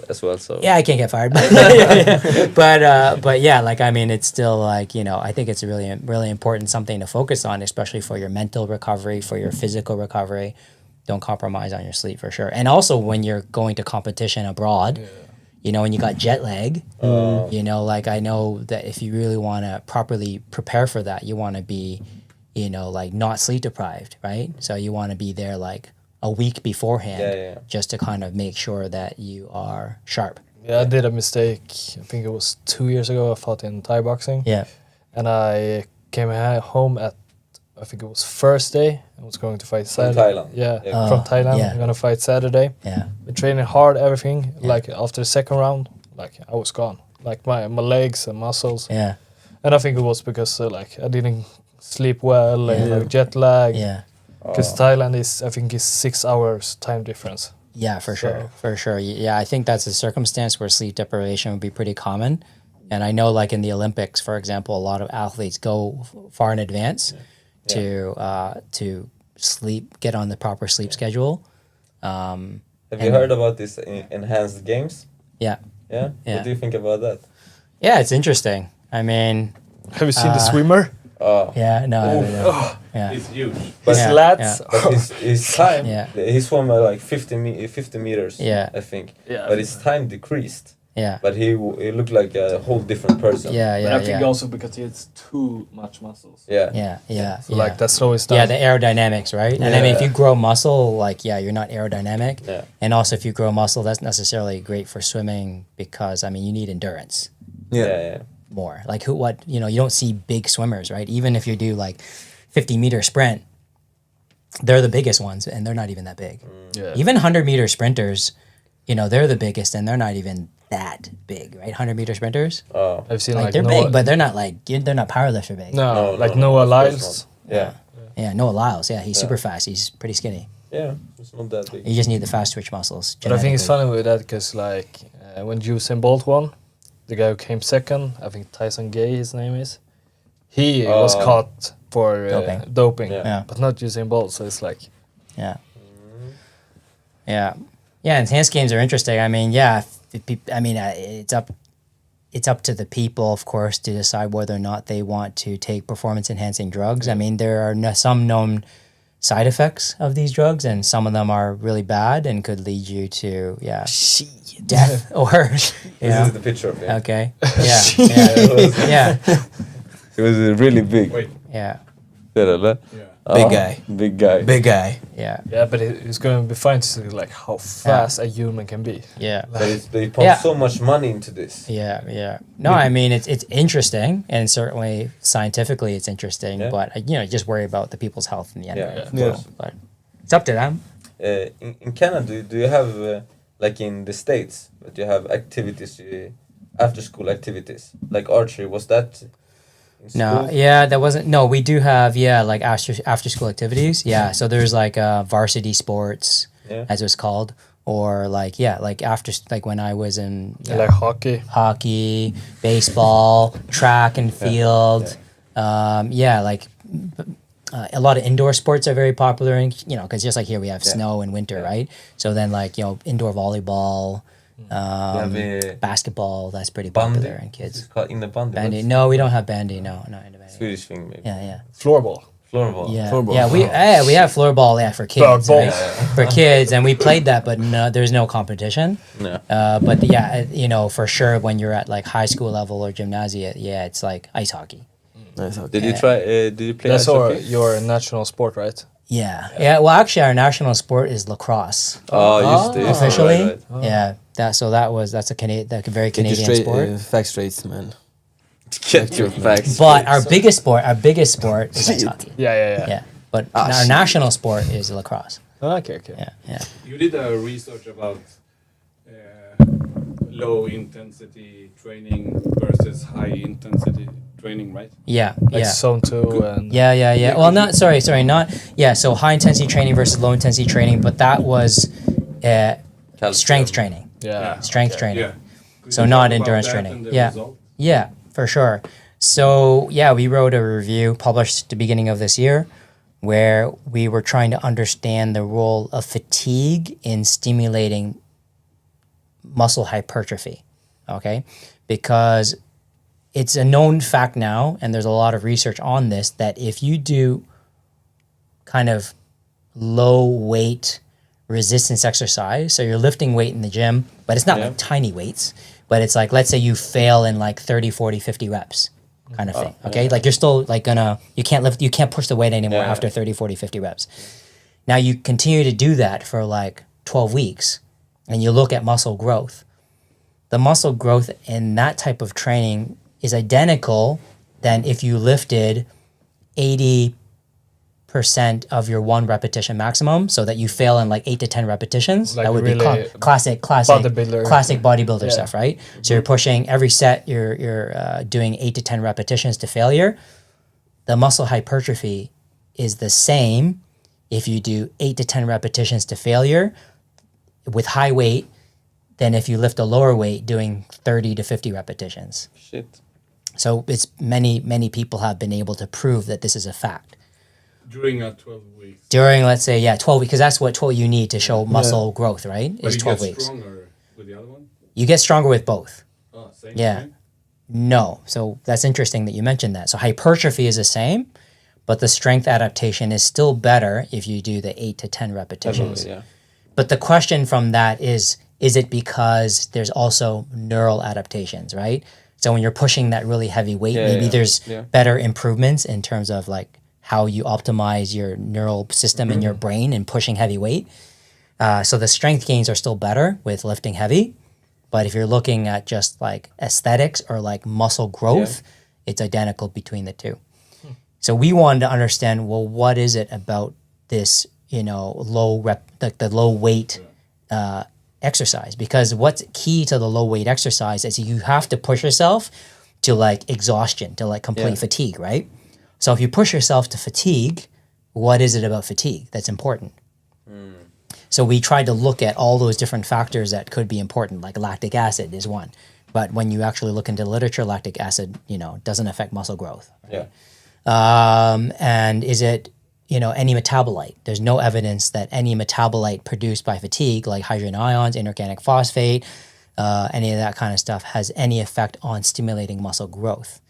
So what do we likely think is going on? Well, we think the mechanisms are pretty similar in that it has to do with like a mechanical stimulus on the muscle. So when you lift a heavy weight, you activate mechanoreceptors. So like the muscle, let's say, is under tension, and that will activate a mechanoreceptor that will then kind of trigger downstream factors that will stimulate rebuilding of the muscle.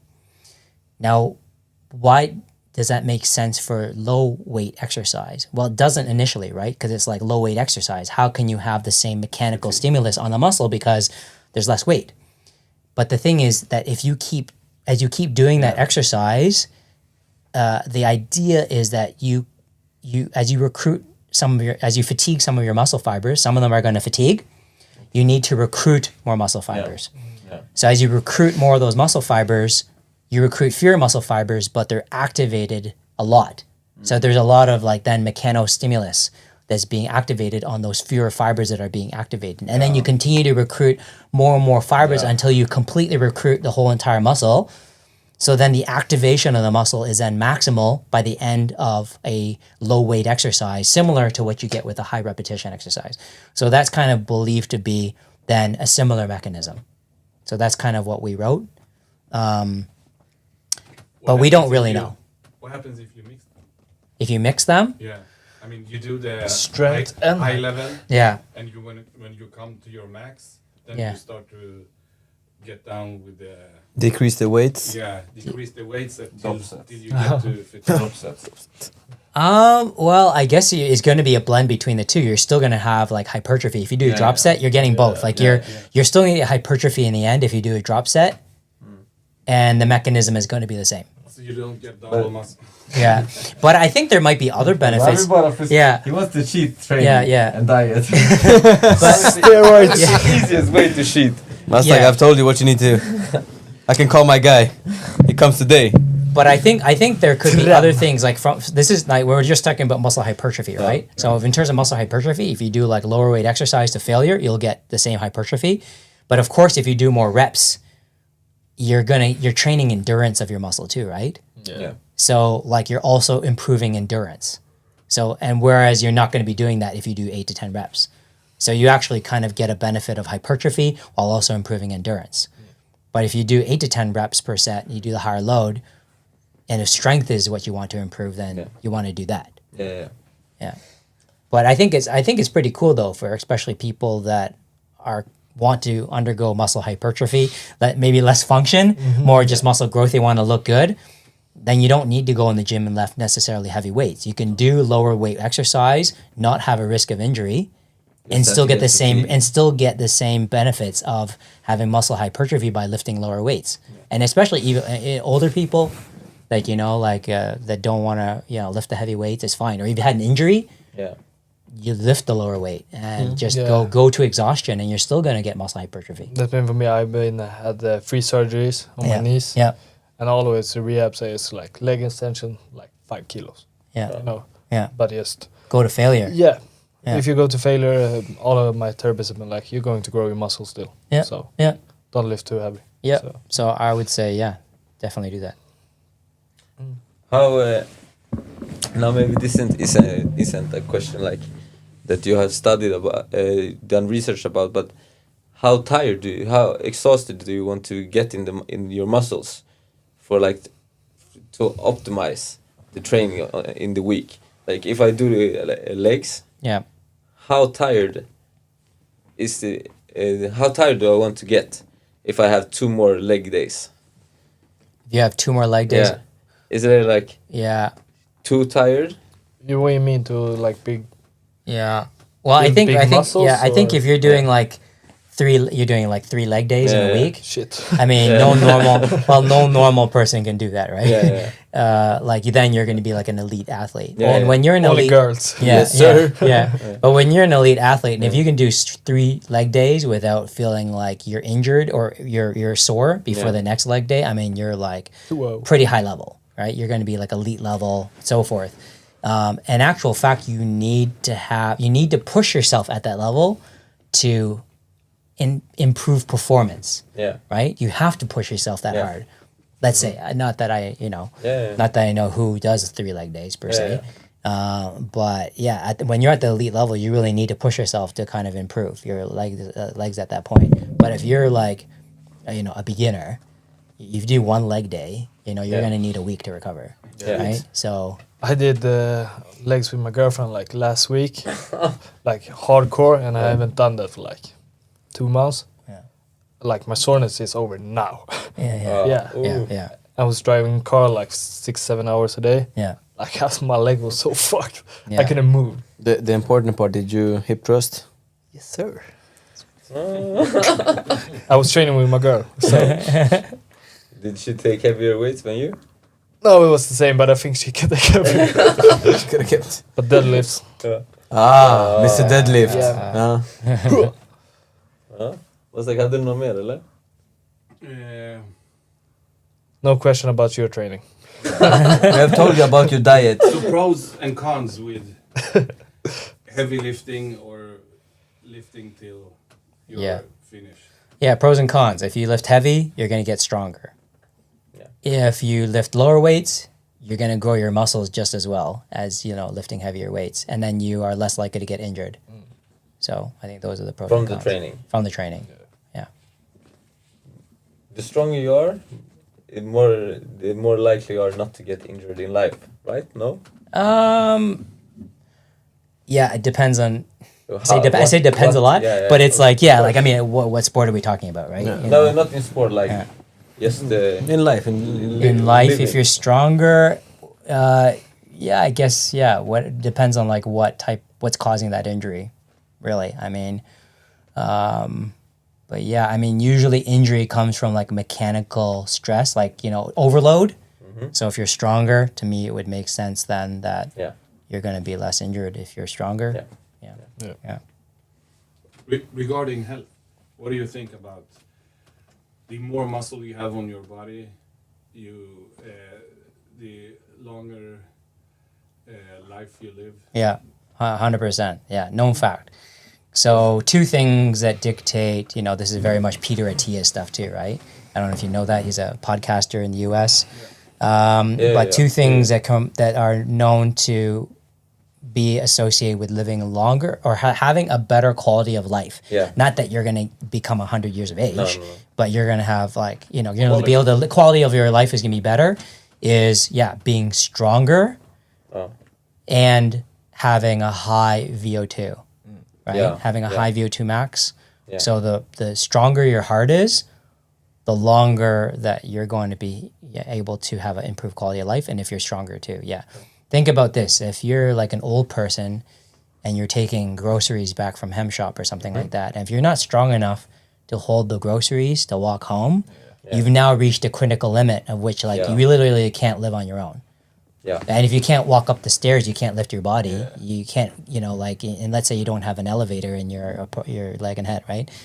Then, you know, you can't walk up the stairs. You can't live on your own either. So if you can't carry your own body weight, you've reached a critical threshold. Yeah. So that's the key, is I think as we get older, when we're young, it's not a problem because we have kind of our peak muscle mass and so forth. But as you get older, you start to, you know, lose your muscle mass naturally, right? And then until you get so weak that you can't maintain the muscle strength you need to do everything in your daily life. So to me, it makes complete sense that being stronger is better for, you know, longevity. And the heart is the same thing. Like, if your heart cannot maintain your ability to, like, walk down the street, if you get too, like, tired from doing that and you can't cross an intersection before the light changes, then you can't live in it. It's not safe for you to cross the street anymore. Yeah. So, like, your heart's ability to also function is really, really important. Like, for me, I remember back in the day when I was just doing strength training, and, like, I'd walk upstairs and I would be, like, so dead, you know, I'd be, like, really tired. Or I'd go cycling, you know, I cycled to work one time. It was maybe only, like, a few kilometers away.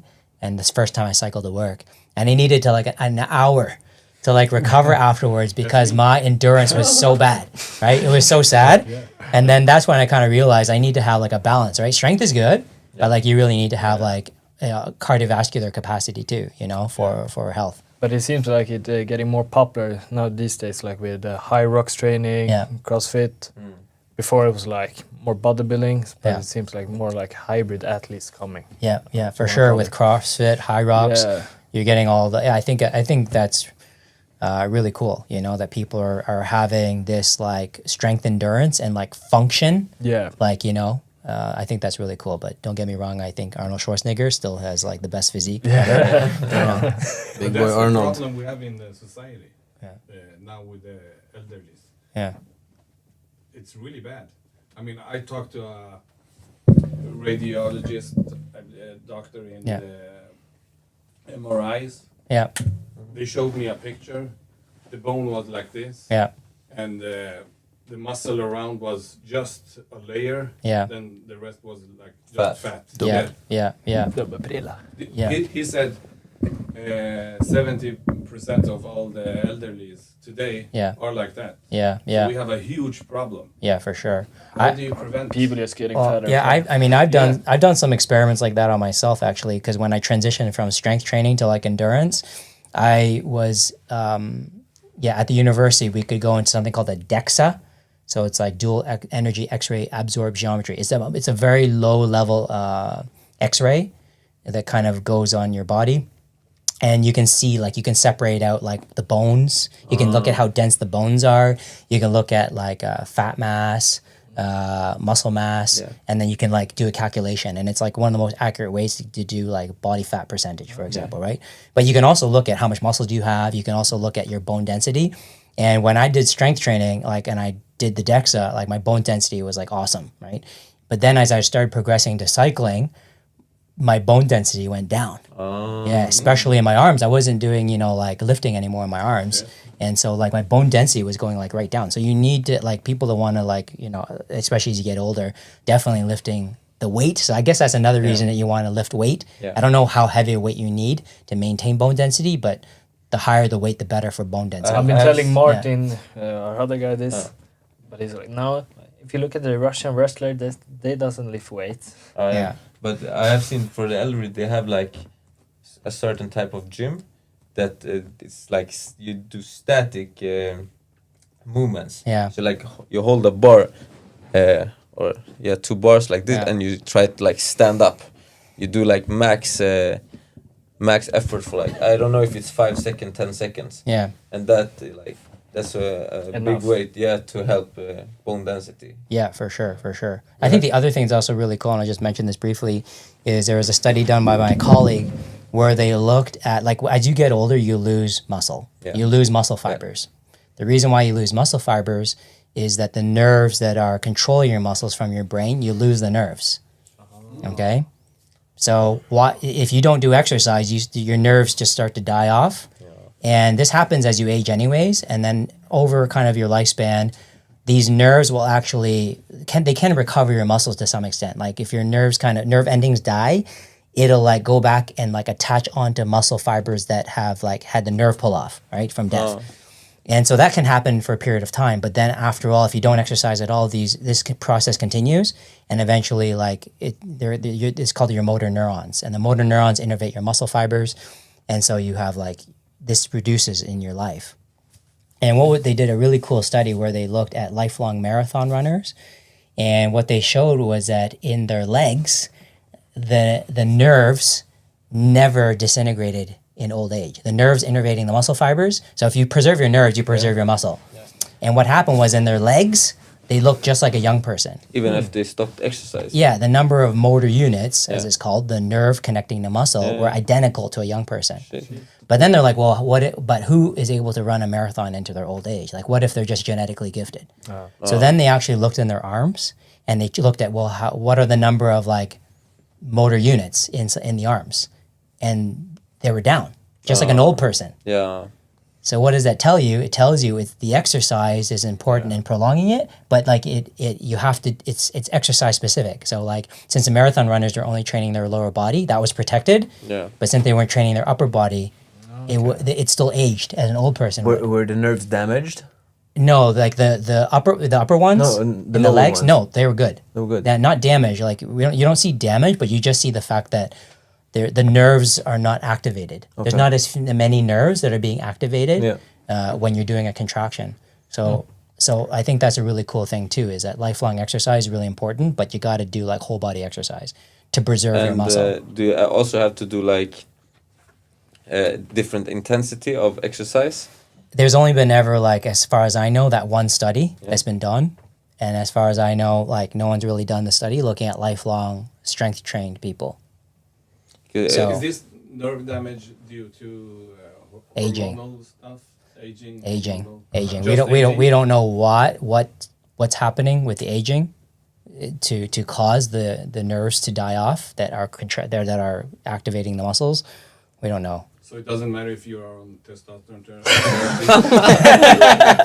Because I mean, it's a huge thing in the US. Yeah. This guy. It's a huge thing in the US. Yeah, I mean, testosterone only. It will get huge here in Europe. Yeah, testosterone. bring it here. Testosterone only helps you recover faster. I have no clue. I don't really know because I don't know what the problem is. Soon it's going to be. It's Do you know better that you don't know. It doesn't get ideas then. You see old people like around. Okay, now it's not old. 50s, 60s, My 70s. dad takes TRT. With TRT. Shout out, Dad. Yeah. Tjena farsan. They don't train. Right. They train. My Right. dad Yeah, doesn't listen they to train. music. Yeah. So that means something is working Kom här, good Manis. with the... Yeah. Kom hit grabbar. Yeah. Well, I think first and foremost, the training is the most important thing, right? Yeah. Whether you take testosterone or not, I mean, I don't know. He thinks you can just lay on the bed And take testosterone. Yeah. I don't really know, but I think it would be safe to say that training is probably the better way to protect the muscle. Yeah. Yeah. Ha det.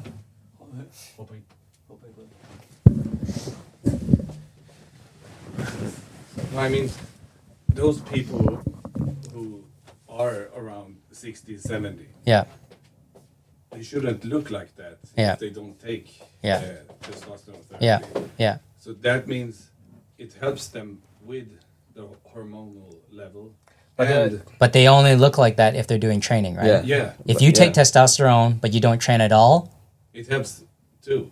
Yeah. I don't know if it So was it's like the faster A small you recover, research the that- easier it is to train and the muscles grow. yeah, yeah, So it's like I don't know. that's why like where people that takes like testosterone in MMA is they can train more because they recover faster. Yeah, So, yeah. It helps recovery. yeah, and that's mean yeah. you can train more. Yeah.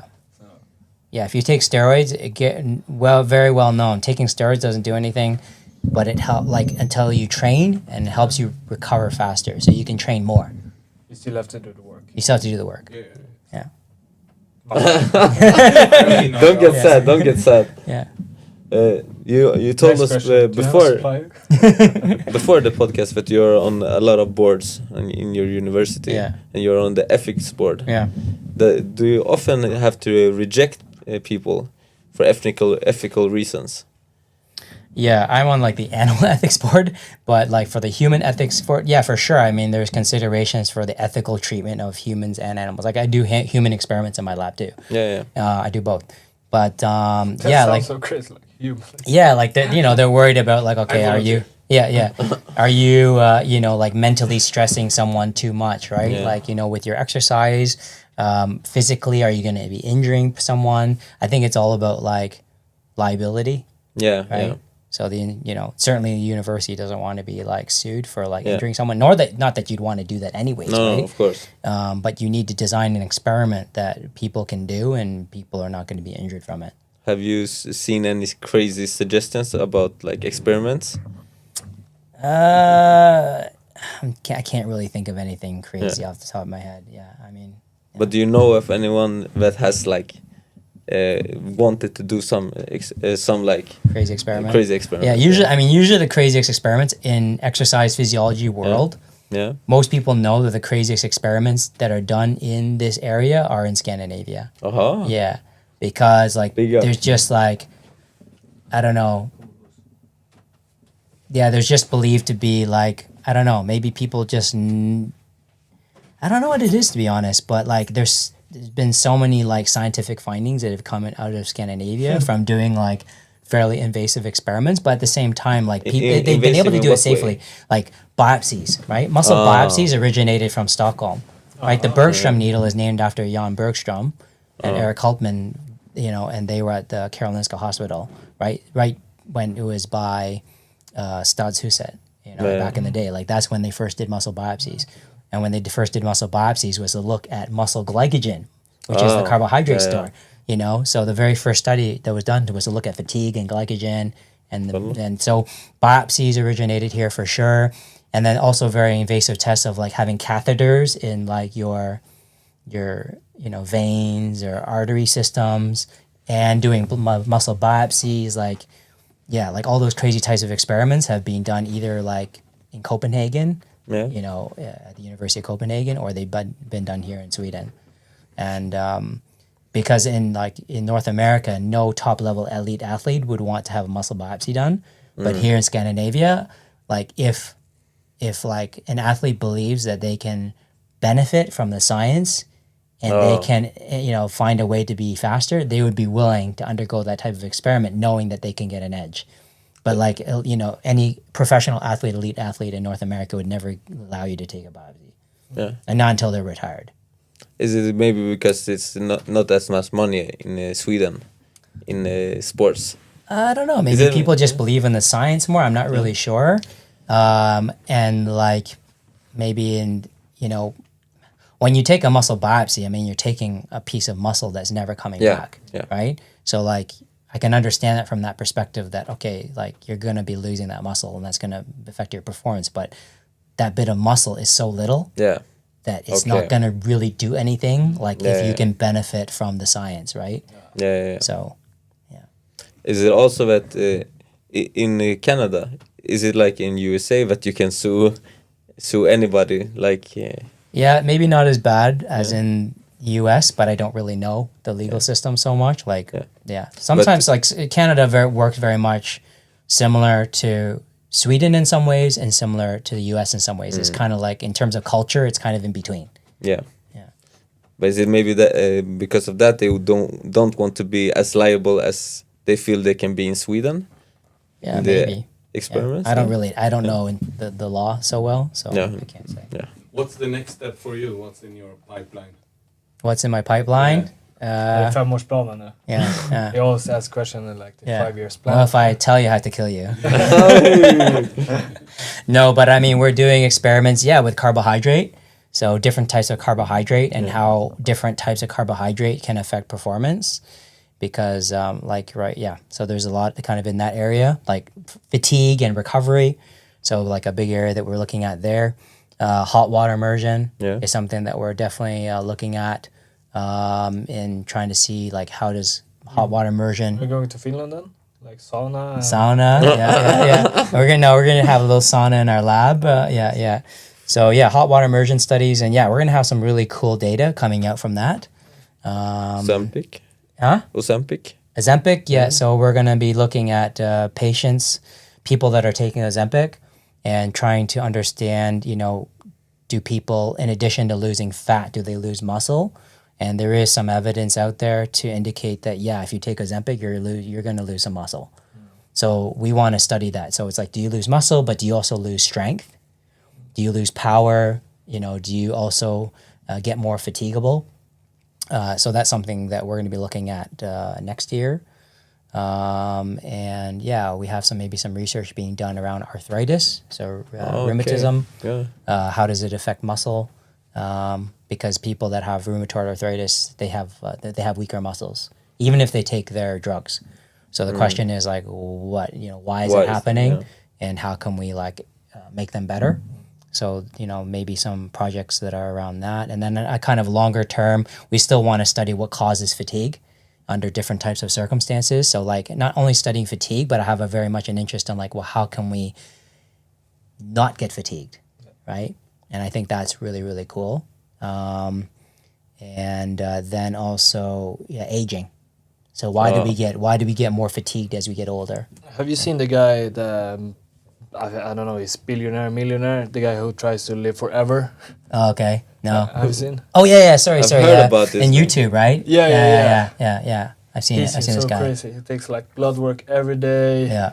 I think he takes his son's blood, pump it in his own body and stuff like that. Yeah. Just to not age. Yeah. But he maybe lives 10 years longer. Yeah. But waste all his life because of that. So it's Yeah. So you say it was pretty trendy, I don't know, maybe now and 5 years ago, like no carbs. Yeah. Would you say that's stupid as fuck? What do you say about like no carbs? You know what's interesting about a lot of the longevity stuff is like whatever makes you like age better is like the opposite of what you want to do for training. You know? Yeah. So like, can't have both. Yeah, you can't have both, right? Like, what is it? There's some diabetes drug that people can take to like live longer. But like that's going to like inhibit your training adaptation, for example, right? Yeah, because I heard like elite athletes like dies 15 years sooner than normal people. Shit. Yeah. But you have always heard you should not train as an athlete to live a healthy life or have a healthy lifestyle. Our limits. Putting stress to our bodies. Stress your body's definitely that. I'm not really sure about that. I mean, of course, if you're an elite athlete, you're an athlete. You with your archery. Yeah. You hurt your shoulder. Scoliosis. Stuff like that. It's like if you wanna be like optimal, like live healthy. That's not the way to go. Yeah, I think like if you're an elite athlete but you've never had injury, which is all very difficult, right? Many elite athletes have injury, but if you don't have injury, then it's not a problem. Yeah. I mean, do you live longer? I don't know if you live longer, but you're gonna have a better quality of life. Yeah. For sure, you're gonna live longer, and you're gonna be like able to run, do everything that you want. You have so many problems when you're an athlete. Like him. Yeah, like I was at a conference in Baltimore this year, and they were looking at like what's the latest research on like aging, and like one thing was like looking at eating fewer calories per day.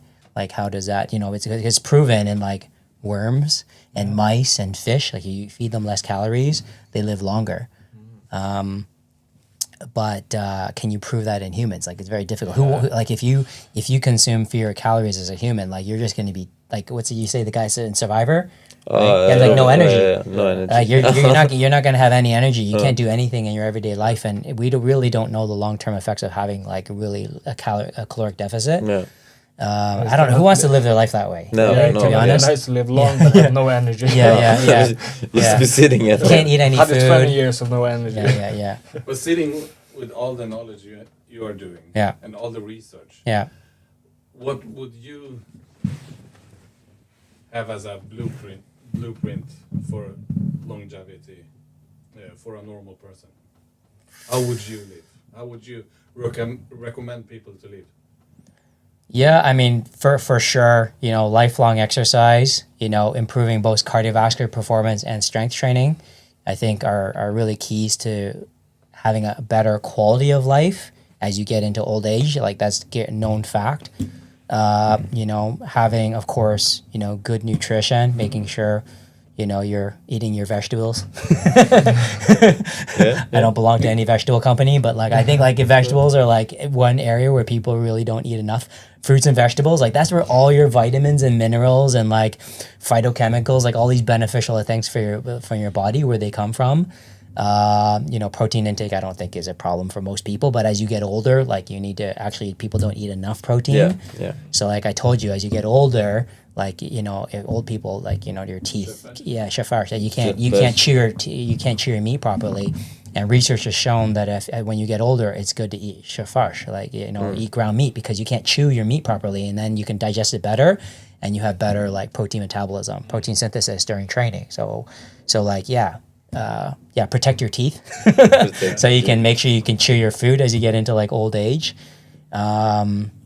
Obviously the other lifestyle factors, like don't smoke, don't drink too much, like I mean things in moderation. Or cut them out. I don't know. There's really no beneficial effects of drinking alcohol. There's no beneficial things of smoking or vaping. So like I mean you don't have to do those things, but people actually no, vaping is not. So there's a project done at my university, and it come out recently, right? No. I don't know if there's recent evidence, but like my colleague, I'll give a plug to him, Dr. Devin Phillips. He's shout out cardiorespiratory physiologist, and he's studying vapors right now, like university students. Shit. And when he looks, when he looks at students that are vaping, they have like lungs that look like old people. Yeah, like really bad like lung performance. If you smoke something from a battery. What do you expect? Smoke plants. Yeah, people think it's like healthier or whatever, but I mean, like the evidence shows that, you know, like these young people have the lungs of an old person. And if you just like look, what's the ingredients? Yeah. It's like chemicals, like 20 differences. That cannot be good for you. Yeah, when I was young, I mean, I thought, I never smoked, but I thought like a hookah pipe was better for you because it's like vapor. It's not. No. So when I was young, I smoked hookah a lot. Not good. Not good for you. Habibi. Habibi. How much, in which directions you have done researches, but regarding growth. Yeah. Regarding old people. Yeah. How does that work? I tried to tell you about the MRIs that old people don't have any muscles left. Yeah. Around their skeletons. Yeah. Bones. Yeah. Could they still grow muscles if they start training? Yeah, for From sure. that point. Yeah, definitely. You know, I've seen MRI images of like old athletes, and they have like their muscle looks just like a young person. You know, usually as you get older, you have like a lot of fat around. Yeah. But if you start old, like no problem. If you start old, there's never time that's too late to start. Like, you're not going to be too old. Never too old. Like, you're not going to be like. So you will get new muscle cells. Yeah, you are not going to get. You don't get new muscle cells like the muscles that you have and you're born with. You always have, unless of course you know the nerve dies and then the muscle dies. But so either you get, as you get older, you have fewer muscle fibers, or the same muscle fibers you have, they still have a capacity to grow. Yeah. So I think like as you get older, there is more of a need to focus on eating protein as you get older. Not necessarily when you're young. I think a lot of people eat enough protein, but as you get older, you need to focus on protein intake in and around when you're training, and then train hard. And I think the main difference is maybe considering the fact that your recovery time is going to be longer. So maybe you just have to focus on the fact that, you just have to give yourself a little bit more recovery time. But other than that, no problem. Never too late to start. And I have a thing we should know every podcast now when we have a guest. I've seen some other podcasts do this. Do you have a question for the next guest? Just random, it can be like anything. Give us a question to the next guest. Anything. Oh my god. That has to be something stupid now. Yeah. It can be anything. Okay. And you don't know which guest. Okay, so ask the guest if they do cold water immersion and why. Yes, that's perfect. Good question. Yeah. Huh? Yeah, that's related to you. Yeah. Och så har du någonting mer eller? Annars Fan, hur länge har vi hållit på? 2 timmar, 2 hours. Oh shit. Wow, good one. Vill du avrunda? Yeah. Vi big thank you. You're welcome. Thank you. Yeah. All the way from Canada. Yeah. For this podcast. Yeah, that's right. Just for this podcast, no other reason. If you want guinea pigs, you have to... No. Yeah. You have to fly to Canada. Yeah. When I shout out to Sacred Sauna for Yes. letting us be there. And you find us at YouTube, Twitch, Spotify, Facebook, Instagram. Yeah. Maybe OnlyFans. Do you want to plug yourself? Yeah, you can find me on X. Twitter. What was my tag? And I'm trying to advertise myself. Is it at Cheng Lab York U? Yeah. And you can follow me there. Yeah, perfect. Thank you very much. Link in description. Yeah. Link in description. Okay, perfect. Tack så mycket. Thanks. Så ja. Thank you. Yeah, thank you very much. Thank you. Very interesting. Yeah, thank you. Yeah, it's really fun. Very difficult.